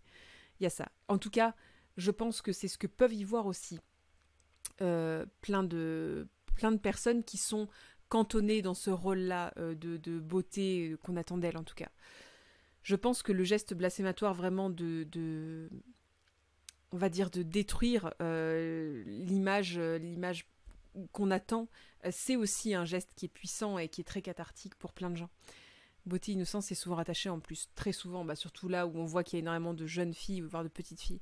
Dans l'horreur et en particulier au cinéma, les hommes ont tellement internalisé que les femmes sont avant tout les victimes, que femme égale avant tout victime, c'est ça, qu'inverser les rôles est très traumatisant pour le public masculin, mais tout à fait, et je pense qu'il y a aussi de ça dans le fait de mettre essentiellement dans les grandes figures qui fonctionnent, en tout cas, ou qui sont traditionnelles dans les films d'horreur, dans le fait de mettre énormément de grandes figures féminines quelque part. Quand on voit que dans ce qui marche énormément en ce moment, il y a par exemple la figure de la nonne ou de Annabelle qui font partie du lore Conjuring, mais voilà, où on voit que c'est pour un cas une poupée, donc avec énormément de références à la petite fille, et pour l'autre la nonne, donc vraiment avec le côté vierge, femme vierge, et qui n'est pas normalement, les deux figures qu'on voit normalement, des figures très fortes de pureté, et de fantasmes aussi interdits autour de tout ça. Je trouve que c'est hyper intéressant, effectivement, comme tu le dis, Lunar, quelque part, que les choses se retournent et qu'il y ait cette violence-là de cet être qui apparaît et qui a été créé pour être inoffensif et qui brusquement se révèle être terrifiant et extrêmement puissant. Donc oui, je suis d'accord, c'est des choses qui sont très intéressantes, mine de rien, dans la façon dont c'est fait, et dans la façon dont c'est fait pour faire peur à un public effectivement masculin, ou dans la façon dont c'est raconté par un homme aussi pour faire peur au public. Je trouve que très souvent, on a quelque chose d'assez genré là-dedans. Plus une chose est belle, plus la force de la corruption de cette beauté est puissante. Une poupée, c'est un symbole de l'enfance, de l'innocence. Une corruption de cette innocence, ça peut être très traumatisant. Tout à fait. Tu rejoins tout à fait ce que je dis, Hilden Send. で、怖いっていうのはその中に綺麗すぎて怖いっていうのはやっぱりあるので。Ça aussi, c'est intéressant. Parfois, elles sont si belles qu'elles finissent par nous faire peur. Règne en maître absolu sur les enfers du manga. C'est intéressant aussi, je trouve. Ses disciples.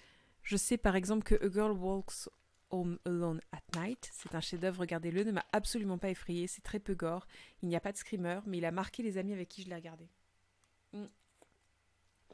Je crois que je ne l'ai pas vu. Qu'est-ce que c'est l'histoire, Ilona ? Est-ce que c'est du revenge ? Est-ce que c'est... Qu'est-ce que c'est l'histoire ? Dites-moi ce que c'est l'histoire, je vous en prie. je serai plus tranquille pour dormir le soir. Le participe aussi religieusement à la diffusion de cette terreur graphique. Attention. Laissant d'encre de Junji Ito, irriguant ses contes de folie ordinaire, ou le trait primitif de Hideshi Ino, chargé de miasmes putrides, propage ce même mal insondable qui n'en finit pas de ronger l'inconscient japonais. Oui, ça c'est vraiment ça, c'est le corps déformé, etc. Là, on est encore dans autre chose quelque part. C'est celui avec la vampire, esthétique noir et blanc avec une vampire. Ok. Non, je l'ai pas vu. Eh ben, je lirai ça. Le manga d'horreur est alors bien le réceptacle moderne des motifs démoniaques qui avaient envenimé l'estampe traditionnelle de l'époque Edo. 最初は一つはね、怖いことって、追っかけてくるとか、動物が、人間に変身して怖いとかって、まあほとんどそこら辺が多かったんですね。蛇女とかね。しばらくすると、いや怖いって動物だけじゃなくて、もしかして、人間が一番怖くないって思ってるのが怖いかもしれない。Ça c'est hyper intéressant aussi. Je ne sais pas si vous avez tous pu lire du coup, mais où il disait qu'en gros, au début il pensait que ce qui faisait peur c'était d'avoir des humains qui se changeaient en animaux, mais que finalement avec le temps il a appris à comprendre que ce qui nous faisait peur c'était pas tellement la part animale, c'était plutôt leur part humaine. Et je trouve que ça aussi c'est hyper intéressant sur le côté qu'est-ce qu'on reconnaît encore de l'humain qui nous ressemble. C'est aussi cette peur dont on parlait au tout début du premier épisode de la contagion, avec ce truc de ça pourrait être moi, ça me ressemble encore beaucoup. Et je trouve que c'est intéressant ça, même d'un point de vue sur notre sujet, hein, autour de la femme notamment, et de ce qui peut faire peur, c'est le fait qu'elle ressemble encore beaucoup aux femmes autour. C'est assez intéressant, je trouve vraiment là-dessus. Globalement, on suit une femme vampire en Iran. Bon, il faut vraiment que je regarde ce film. Merci en tout cas. Bon, sur ce, je vais lire une jolie petite histoire pour réussir à m'endormir ce soir. Bonne soirée à tous. Bonne soirée, CCB. Les œuvres d'art violente sont-elles si utiles pour la fonction cathartique? Si oui, à partir de quand cela dépasse la morale? Alors ça, c'est très vaste comme question et ça nécessiterait beaucoup plus qu'un live avec une réponse comme ça, pas documentée, pas sourcée, voilà. Mais moi, je pense... Je vais te donner une réponse qui est pas du tout universitaire et qui est 100% subjective, vraiment. Moi, je pense que une œuvre d'art violente peut être cathartique. Je pense qu'il y a vraiment une œuvre cathartique pour chacun. Je sais que moi, par exemple, je suis très sensible à plein de phénomènes de catharsis, on va dire, mais que le gore n'en fait absolument pas partie. Le gore n'est absolument pas quelque chose qui me déclenche des catharsis. Vraiment, vraiment pas. Mais par contre, je peux avoir des espèces de catharsis très très forts avec des personnages, notamment des personnages féminins, justement de fantômes, etc., des personnages qui sont dans la vengeance, etc. Je peux avoir une catharsis assez forte qui se crée, et alors moi encore plus, j'ai une catharsis très forte qui se crée autour des monstres, et des monstres qui vont attaquer les humains normaux. Et c'est une catharsis dont je parle un peu dans la dernière vidéo qu'on a sortie, mais qui, je pense, est complètement liée au côté handicap valide.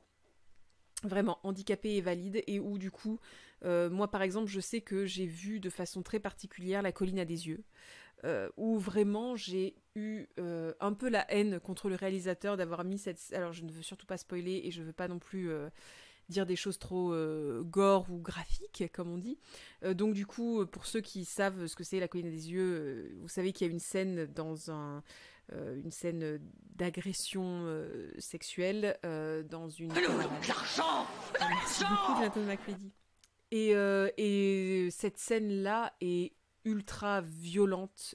Et pour moi, quand j'ai vu La colline à des yeux, j'avais vraiment l'impression que cette scène était sortie de nulle part, et qu'elle était sortie de nulle part pour être bien sûr que le spectateur ne puisse pas s'attacher à ceux qui avaient été désignés comme les méchants depuis le début. Or, moi, je me sentais plus proche de ces méchants-là que de cette espèce de famille d'Américains tout bien lisse de partout et tout joli de partout. Vraiment, je me sentais plus en compassion. Si on exclut cette scène, je me sens beaucoup plus en compassion avec les malfoutus qui sont dans leur désert et qui juste se vengent comme ils peuvent sur tout ce qui est trop normal et trop lisse. Et je sais que, par exemple, cette catharsis-là, elle a été étrange à recevoir pour moi, et je suis quasiment certaine que ce n'est pas une catharsis qui fonctionne avec d'autres personnes. Donc, je ne sais pas à quel point c'est réellement en fonction des individus. J'en sais rien, tu vois, Julie, je veux pas te dire quelque chose qui est faux, mais en tout cas, pour moi, j'ai l'impression que oui, que les catharsis fonctionnent selon ton vécu, puisque tu es censé t'attacher à quelque chose qui exalte complètement un vécu potentiel, possible ou réel. Donc pour moi, c'est complètement ça. C'est complètement ça. Merci beaucoup en tout cas Jonathan McCready, et désolé pour ceux dont que le son du cœur a ses raisons a fait flipper. Normalement c'est fait plutôt pour détendre l'atmosphère, hein, mais voilà. Je comprends ça. Bah ouais, oui, voilà, je sais pas bien d'où ça vient, mais vu que la catharsis vient piocher quand même extrêmement profondément dans les souvenirs et dans les émotions non réalisées, je suppose que ça dépend vraiment de l'individu. ちょっと、面白いかなと思って。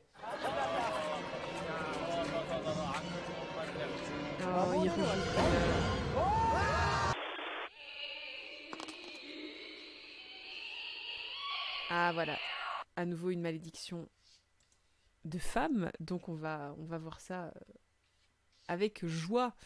Ça me fait penser à mon visionnage du film The Exorcist où j'avais la compassion pour le démon qui possédait la fille. Mais on ne sait pas des fois. Ah bah là, on est à fond dans le fantôme féminin vengeur qui n'a pas pu se défendre de son vivant et qui vient se défendre une fois mort. Ça, c'est hyper intéressant, je crois. Et je crois que Guillermo del Toro voyait les monstres de la même manière. Oui, moi j'ai beaucoup de compassion pour les monstres, globalement. Beaucoup de compassion pour les monstres ou pour ceux qui sont désignés comme étant les monstres. Ça me déclenche un truc, un peu de la compassion. J'avais aussi une pote qui avait énormément de compassion pour le clown de It. Par exemple. On ne sait pas des fois ce que ça déclenche en nous, quelque part. On ne sait pas...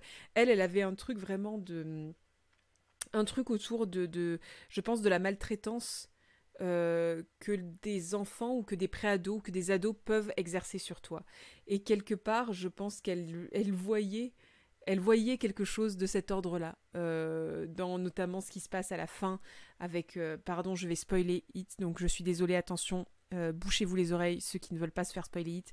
À la fin, notamment, où il y a vraiment ce déchaînement des enfants dans le premier, en tout cas, volet, mais dans le deuxième aussi d'ailleurs, autour de cette figure et qu'ils la détruisent petit à petit tous ensemble en leur montrant qu'ils n'ont pas peur d'elle.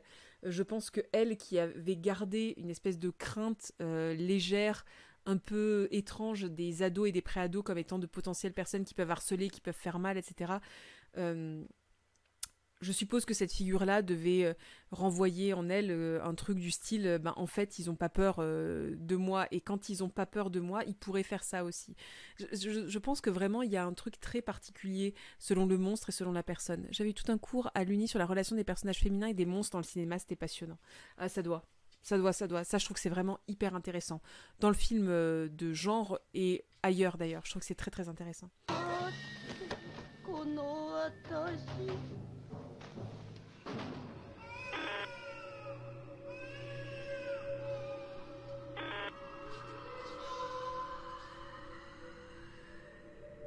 Au Japon, tout le monde connaît son histoire tragique. Victime de la vilainie des hommes pour les uns, héroïne impitoyable pour les autres, le statut d'Oiwa n'a cessé d'évoluer selon les époques. Ça, c'est vraiment intéressant comme figure. Trahi par son samouraï de mari, qui l'empoisonne pour en épouser une autre, Oiwa, le visage défiguré par l'arsenic, surgit alors de la lanterne du foyer pour éliminer son meurtrier dans une mise en scène de terreur et de sang. Ouais, ça c'est vraiment de la figure féminine telle qu'on la voit, je pense telle qu'elle peut être. Elle peut faire peur dans une société patriarcale, un peu paternaliste, etc. C'est vraiment ce principe de les femmes ne peuvent pas se défendre et quand elles se défendent, c'est seulement après coup, quelque part.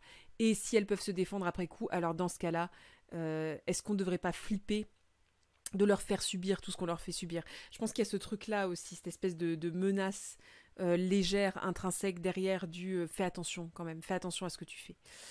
Ouais, ça, je trouve que c'est... Là, par exemple, je trouve que c'est une figure qui est hyper intéressante d'un point de vue féministe, pour le coup. La méfiance vis-à-vis des ados prado, je comprends un peu, c'est fou comme ça reste. Elle était dans l'expo sur les monstres japonais au Quai Branly, celle-là, et c'était très cool, mais je suis très triste d'avoir loupé cette expo. Ça me rassure de savoir que d'autres personnes gardent une certaine crainte des ados, même à l'âge adulte. Mais oui, c'est assez fou.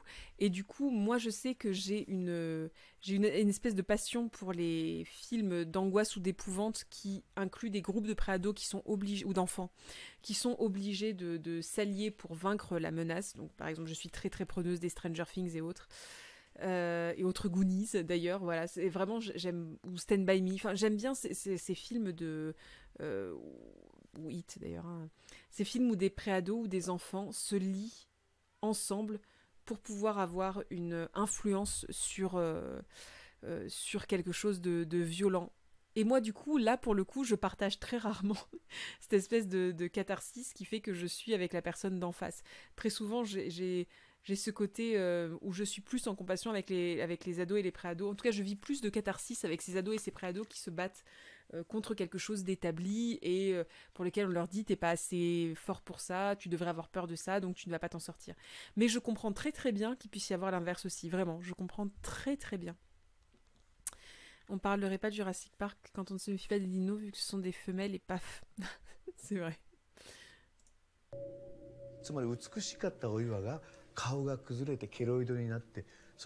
Là aussi, hein, on retrouve tout le truc de la société patriarcale, de la femme qui est très très belle et qui, à partir du moment où elle perd sa beauté, en même temps qu'elle perd sa vie quelque part, perd complètement sa place de personne qui peut, enfin parmi les humains normaux, on va dire, et du coup elle ne peut pas reposer en paix, elle ne peut que se venger, il peut que y avoir une violence en retour finalement contre cet outrage là qui est un outrage ultime. でもないモンスターになってしまう。浮世絵においても、それから歌舞伎、それから映画においてもお岩というのは非常にグロテスクだ。これはやはり男性が自分の中の罪悪感、ギルティネスによってお岩を恐れるわけですね。Oui, c'est ça aussi, il le dit là, hein, ça incarne sa culpabilité finalement, c'est la façon dont la culpabilité déforme complètement les traits et les souvenirs, et voilà. Mais je trouve que c'est hyper intéressant justement le fait que dans une société, encore une fois, plutôt patriarcale, plutôt paternaliste, etc., on ait réussi, on ait eu besoin, et quelque part ça semble assez normal, quand on y réfléchit, on a eu besoin de faire des figures de la culpabilité pour faire peur aux hommes, quelque part. Des figures où les êtres inoffensifs sont déformés par la culpabilité qu'on a envers eux. Et je trouve que c'est vraiment, encore une fois, c'est vraiment très, très, très, très intéressant, ce principe-là. Et même d'un point de vue théorique, je trouve que c'est intéressant d'un point de vue politique. そのためにお岩はグロテスクに移ってくるということだと思います。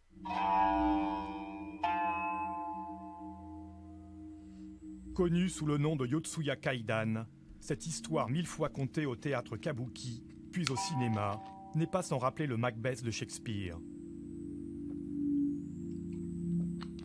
Toute l'atmosphère très gothique de ce récit d'adultère en kimono, qui dégénère en crime sordide, vouant ses victimes et ses instigateurs à la damnation éternelle, ne pouvait que séduire le public japonais, féru de frayeurs d'outre-tombe et d'anti-héroïnes émouvantes.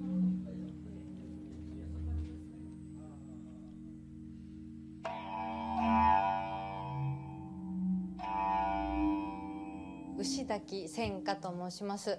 怪談師で役者をしております。 C'est beau d'être liseuse d'histoires de fantômes.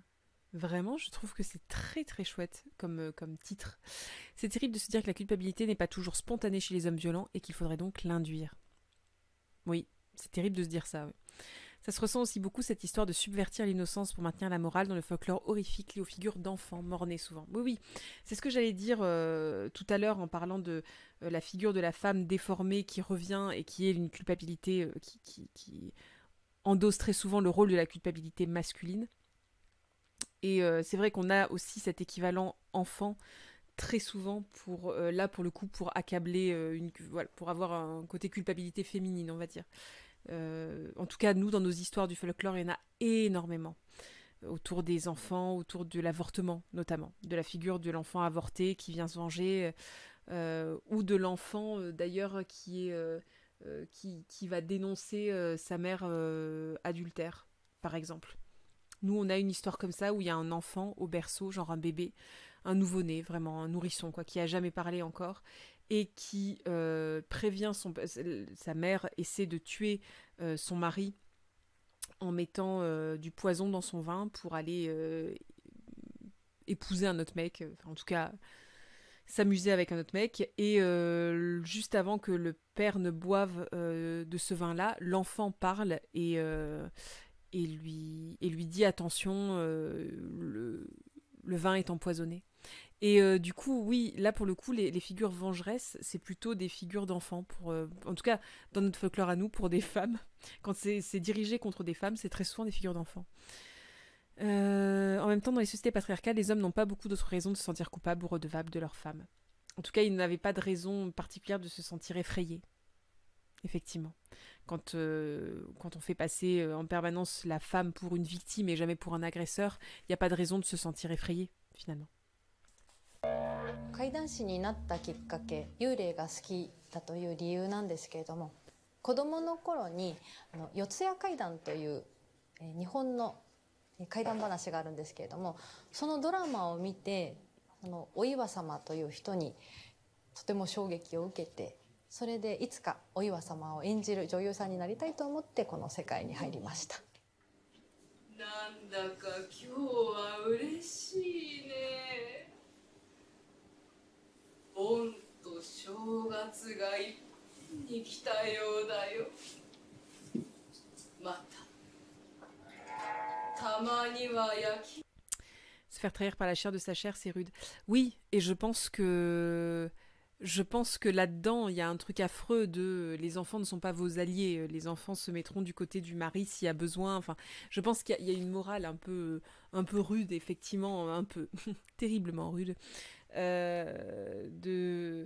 là-dessus, quoi. Sur le côté, si tu commets l'adultère, si tu fais quelque chose qui est contraire aux lois naturelles que tu dois respecter, même les êtres les plus innocents et qui sont censés être de ton côté et t'aimer vont se retourner contre toi. Et voilà. C'est une belle inspiration, je trouve qu'elle a eu un tel impact sur cette comédienne. Oui, je trouve aussi. Bonne nuit, conteuse.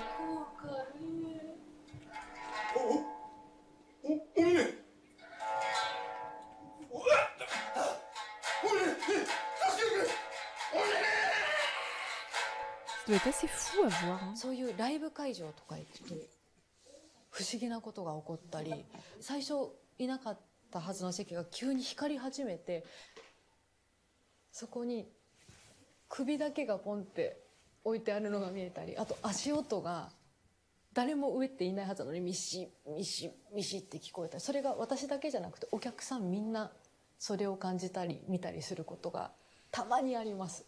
でそれを見たくてお客さんも幽霊を見てみたいっていう人が結構ライブに来たり。Ça, je trouve ça assez magnifique, par exemple. Le fait que des histoires de fantômes attirent les fantômes. Et c'est vraiment le principe de ce que je vous racontais sur l'expérience que j'ai eue au théâtre, avec notamment cette pièce-là qui se passait dans cette roulotte, et où je ne me souviens plus du nom de cette pièce, mais c'était la famille quelque chose, je crois. Et quelque part, il y a vraiment ce truc-là où l'ambiance dans laquelle peuvent mettre des histoires pareilles, quelque part, ça crée un monde autre dans lequel on est tous plongés en même temps. Et cette force-là d'être tous plongés dans ce même monde, ça peut complètement changer et révolutionner la façon dont on perçoit la société, la façon dont on perçoit les rôles de chacun. C'est là où je pense où on a le plus... C'est pour ça que ça me rend toujours un peu triste, les films d'horreur, ou les pièces d'horreur, mais on en a beaucoup moins, mais ou les livres d'horreur qui ne sont là que pour faire peur, et qui n'ont aucun message autre que celui de boue, en gros. Parce que je trouve que c'est juste le meilleur moment, ces moments où on est complètement à découvert quelque part. C'est vraiment les meilleurs moments pour faire passer des idées, pour faire passer aussi des messages assez forts.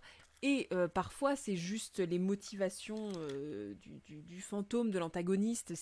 Ça peut être une image en particulier, ça peut être quelque chose qui va on va dire, s'insinuer tout doucement à l'intérieur de la personne qui est à ce moment-là particulièrement ouverte, particulièrement prête à recevoir beaucoup de messages et à remettre en question des choses qui lui semblaient complètement établies.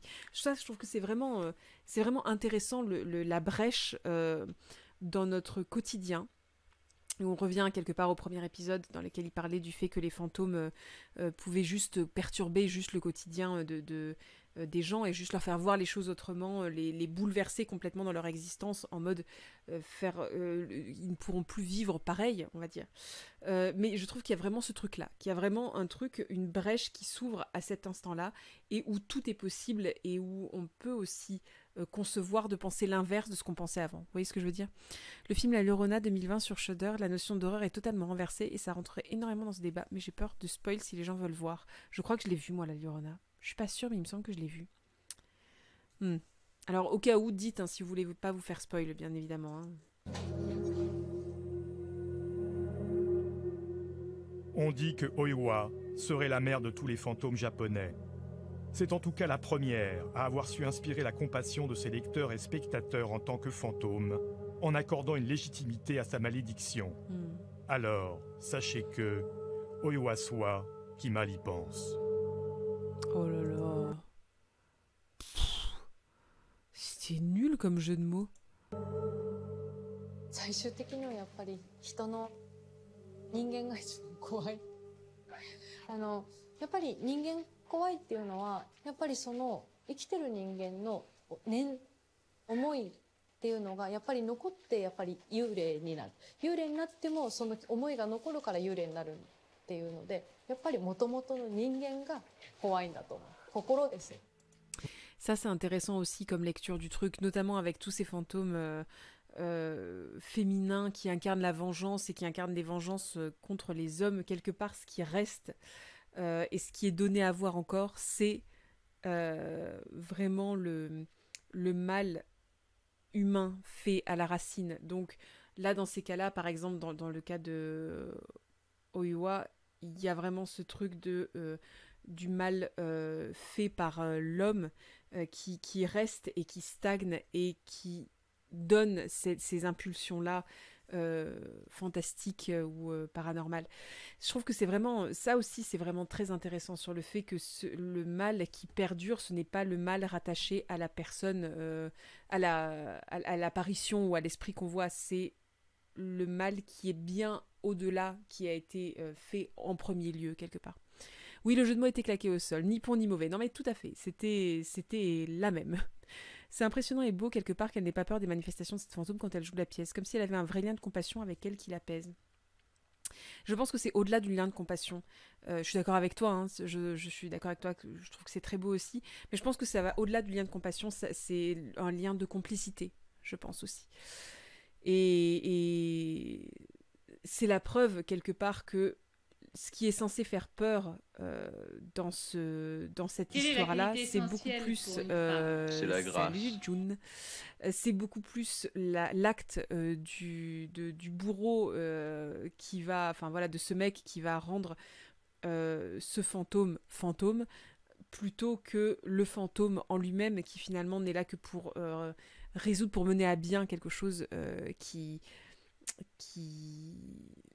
a été commencé par quelqu'un d'autre qu'elle, quoi, quelque part. Je pense qu'il y a vraiment une complicité profonde là-dedans. Et puis, en plus, cette figure d'Oiwa, c'est la figure de la femme vengeresse qui va résoudre quelque chose par excellence. Donc, je trouve qu'en tant que femme, comme cette comédienne-là, où je pense que là, vraiment...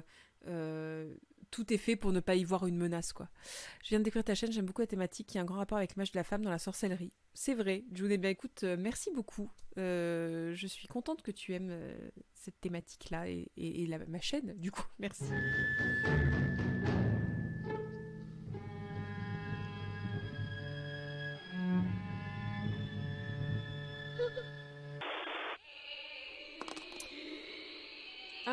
Ah, bah voilà, c'est Dako et Kayako du coup. Hop, allez, on s'en fait un dernier. Putain, et on passe un temps à chaque fois sur chacun, je suis désolée. Vos paupières s'alourdissent, vos doigts composent un code d'accès. Alors non, je t'assure vraiment avec cette voix-là, non. Parce que tu as trop une voix de... L'écran se brouille devant vos yeux. Une forme blanche, désarticulée s'avance. Sadako.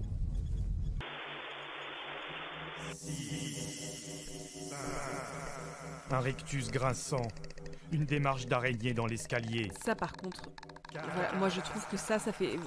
Par exemple, ça c'est Cette tout fois, à il fait pour s'agit moi... de Kayako. Pardon, voilà, hop. Comme ça on dit son nom entier.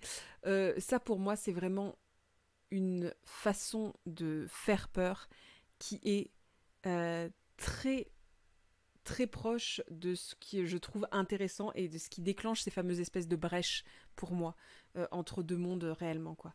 Vraiment je trouve que y a un truc très puissant là-dedans dans cette horreur qui est reproduisible en direct. Sois pas désolé, c'est très intéressant de parler entre et ça aide à faire des pauses. C'est très bien les pauses pour les flippettes. Bon, je suis contente, Kitty, dans ce cas-là. Moi, ça me rappelle Scary Movie 3. Bonjour, au fait. Bonjour, Forfman. De quoi le truc comme ça dans les escaliers? Parce que c'est possible aussi.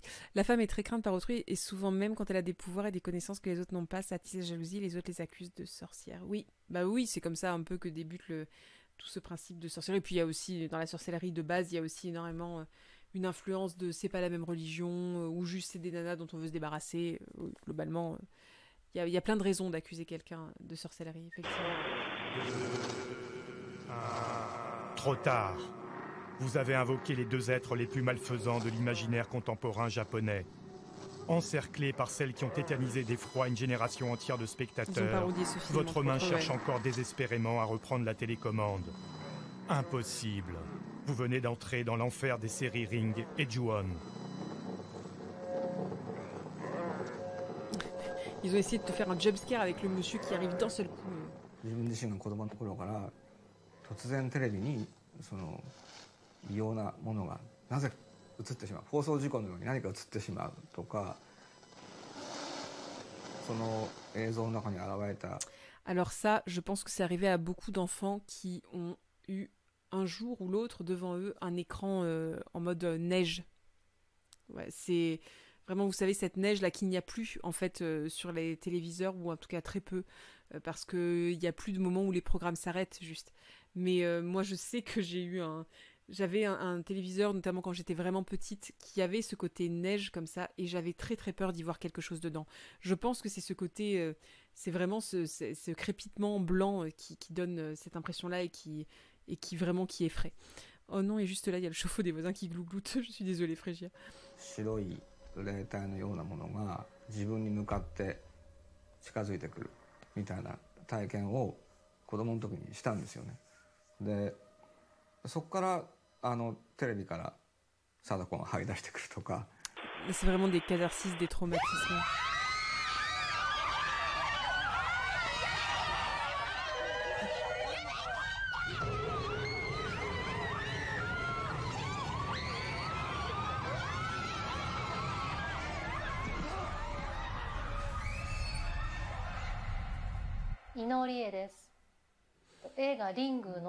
Canal Plus pas en clair, oui.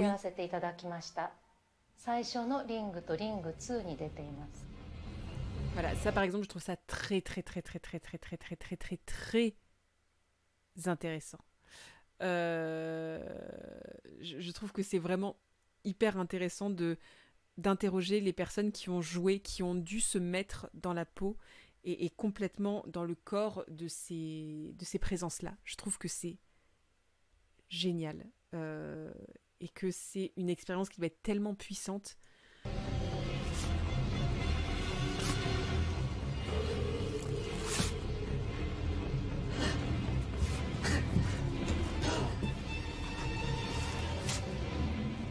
少しでもこう行きたいんだよ、ほらほらほらほら、来たよ来たよ来たよってそういうこう前向きの力をかけるためには、その行きたいっていう体に対してこう抑える力をかけて、行きたいけど行けないってやっていくと よりその行きたい力が強くなるので、結果的にスローにはなっちゃうんですよね。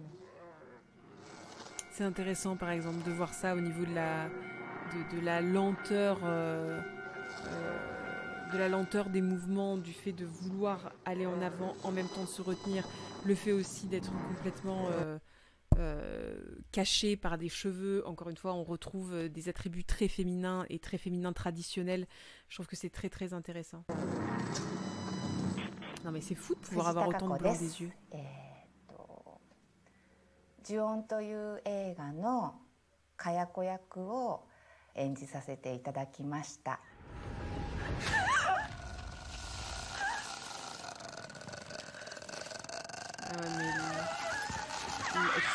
すごく見開くやり方があって、ただこうやって見開いてもあんまり見開けないんですけど、ちょっと上向いてこうやると上の目の白目が出て意外と怖い。Ah oui.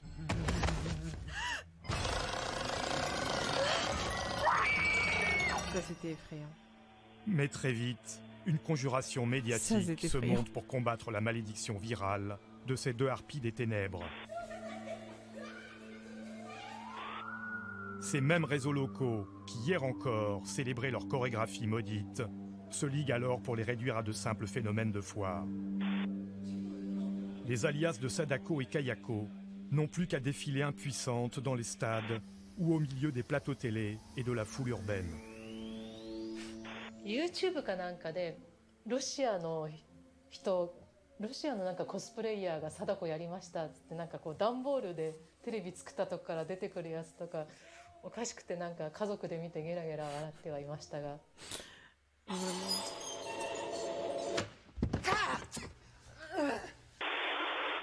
Mais pour bon nombre de jeunes filles japonaises, Kayako et Sadako restent encore leur égérie macabre préférée, toujours prête à venger la cause féminine de l'exaction des hommes. Voilà. Je comprends complètement cette vision des choses sur ces deux anti-héroïnes en gros. Je comprends très bien cette vision des choses-là. Bonsoir Twisted Ear, j'ai retrouvé l'article qui propose une analyse, le regard que les personnages féminins posent sur les monstres, la sympathie que celles-ci peuvent développer envers sa tête. Ça intéresse que je poste un lien vers le texte de Laura Williams. Oui, ça intéresse. Alors tu peux le poster là et tu peux le poster aussi sur le Discord, parce que c'est un truc sur lequel peut-être les gens seront intéressés de revenir. 全国のラブホテルで、ベッドで彼氏が待ってる時にシャワーを浴びた女が髪を垂らしてヌーッと出てくるっていうのが遊びが流行ったんですよね。Oui, ça par exemple, c'est un truc que j'ai fait aussi, de sortir avec les cheveux comme ça, ou notamment quand on a de très longs cheveux, c'est un truc où vraiment le fait de quand tu te les démêles après avoir pris une douche, forcément ça te fait cette espèce de rideau de cheveux, voilà. Et je trouve que c'est intéressant le fait de pouvoir se changer aussi vite en quelque chose qui fait aussi peur à autant de gens. Voilà, je trouve que c'est assez puissant en fait d'avoir fait de cette façon-là finalement d'être, qui est quelque chose que beaucoup de personnes avec les cheveux longs font sans forcément le faire exprès, hein, comme tu dis Frégia. Mais voilà, de pouvoir symboliser quelque chose qui fait peur et quelque chose d'effrayant et quelque chose de violent, juste en utilisant cet attribut qui est censé être un attribut, encore une fois, dans une société très paternaliste, patriarcale, qui est censé être un attribut très féminin, très petite fille, avec les cheveux longs, etc. C'est hyper intéressant, ce truc-là.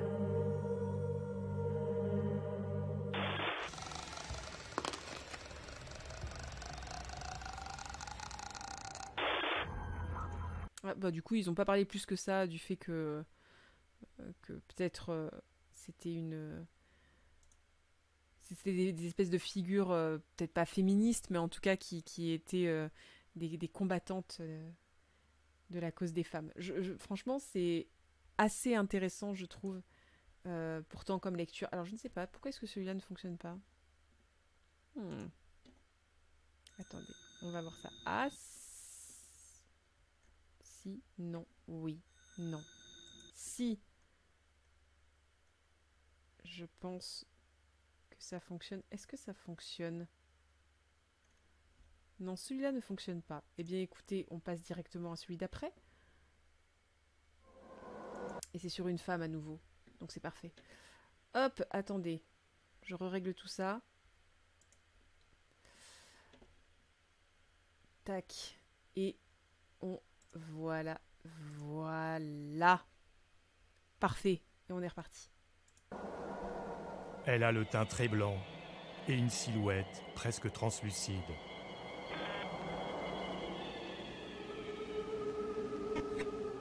Son corps est plus froid que la glace. C'est Yuki Onna, la femme des neiges. Je pense que là c'est la dernière qu'on regarde parce qu'il en reste encore 3 après, mais je pense qu'on n'aura pas le temps. Nul ne connaît sa vraie nature. Ouais, l'on sait juste qu'elle peut être aussi cruelle qu'indulgente. Un caractère double qui fait d'elle l'une des figures démoniaques les plus prisées par la littérature et le médium cinématographique.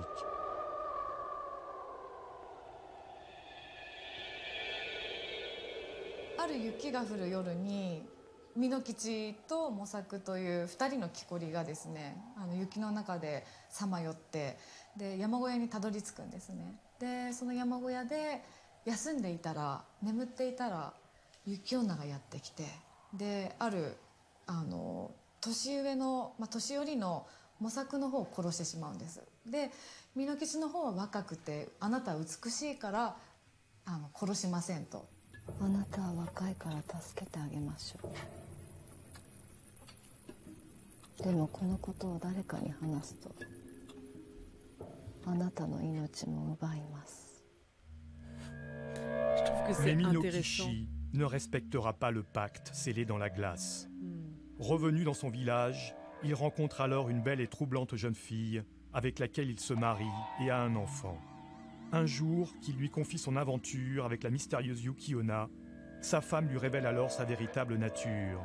Folle de rage pour avoir rompu leur secret, elle épargne cependant la vie de Minokichi pour se fondre dans la montagne. Ce conte fait partie de Kaidan, l'ensorcelant recueil d'histoires de fantômes japonais, réunis par Lafcadio Hearn. Lafcadio Hearn.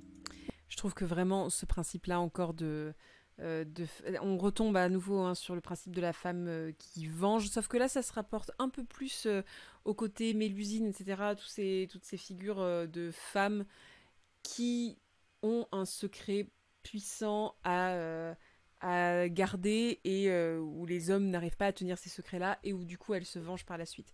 Mais je trouve que toutes ces figures-là sont intéressantes. C'est encore d'autres figures, je pense, les figures qui se rapprochent justement des Mélusines et autres. Auteur aussi énigmatique que ces créatures fantastiques pour lesquelles il s'est pris dont la vraie d'affection. nature doit être cachée. C'est après avoir débarqué à Yokohama en 1890 que cet Irlandais au regard de médium va s'immerger totalement dans cette culture qui le fascine. Il fonde une famille et change son nom pour Yakumo Koizumi. Hearn finissait ainsi par se confondre avec les personnalités multiples de ces figures démoniaques. 私思ったんですけど、雪女の物語を見ながら思ったんですけど、この雪女ってもしかしたら小泉八雲やラフカリオ・ハーンが自分本人のことを書いたんじゃないかなとも思ったんですよ。ギリシャ人として日本にやってきて日本の女性と結婚したっていうのが性別は逆になってるけれども、雪女っていわば人間界にとってのなんていうのかな、侵入者というか。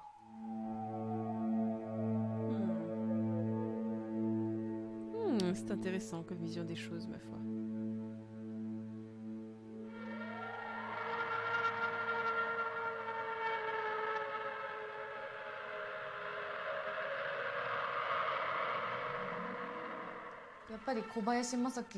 Et là, en plus, on parle d'un fantôme où il y a une notion de désir assez forte, puisque elle épargne celui qui est jeune et qui est beau, et elle va se marier avec ensuite. Et voilà, donc c'est assez... Là, il y a une notion carrément de désir qui prend le dessus, qui est assez intéressante.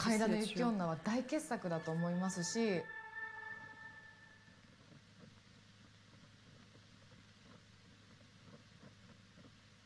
私他の監督さんが撮った作品も大英の映画も素晴らしい翻訳だったなというふうに思うんですけど、私はやっぱり雪女っていう存在がすごく不思議。私の正体を知った者は殺さねばならない。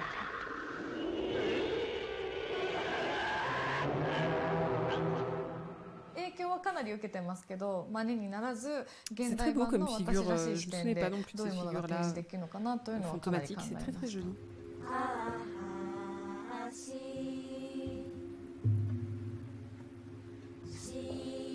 白き眠りか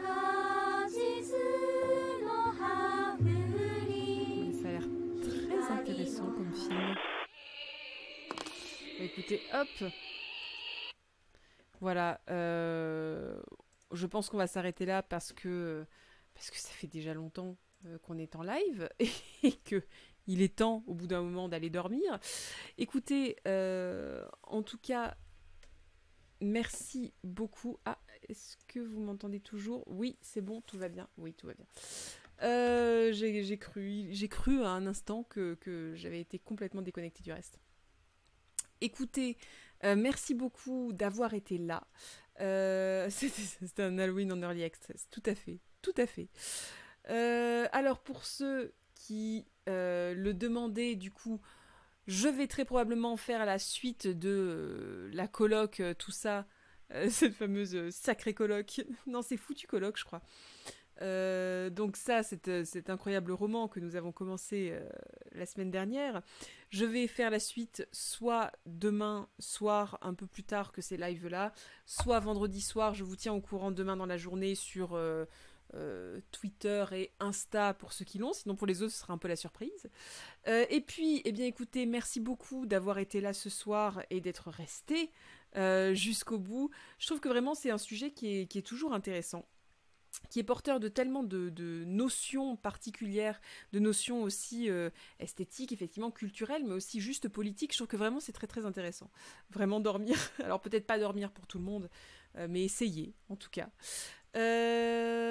Qu'est-ce que je peux vous proposer? Bien écoutez, pas grand chose là ce soir au niveau des raids. Je pense qu'il y a des gens qui font des jeux vidéo globalement, mais peut-être que là on n'est pas trop dans une ambiance jeu vidéo, mais bon, au cas où, voilà, sachez qu'il y a plein de gens chouettes qui font des jeux vidéo, genre Angle Droit est en train de faire des jeux vidéo. Merci beaucoup d'avoir été là jusqu'au bout. Je vous fais des gros bisous, donc à demain peut-être, à mercredi en tout cas pour la revue de presse, et à jeudi soir pour le deuxième gros live de la semaine. Et puis après, voilà, soit demain, soit vendredi pour la suite de notre incroyable roman feuilleton sur les colloques de l'enfer. Et puis, passez une bonne soirée. À bientôt. N'hésitez pas à nous suivre du coup sur Discord. N'hésitez pas à vous regrouper, en tout cas tous sur Discord, pas à nous suivre, ça n'a aucun intérêt. N'hésitez pas à vous regrouper tous sur le Discord de la chaîne. N'hésitez pas à nous suivre sur Insta et Twitter, du coup, c'est ce que je vous disais, hein, pour avoir des nouvelles des lives et de quand est-ce qu'ils vont arriver, de sur quoi ils vont parler, etc. Et bien évidemment, n'hésitez pas aussi à nous suivre sur notre chaîne, parce qu'à la base,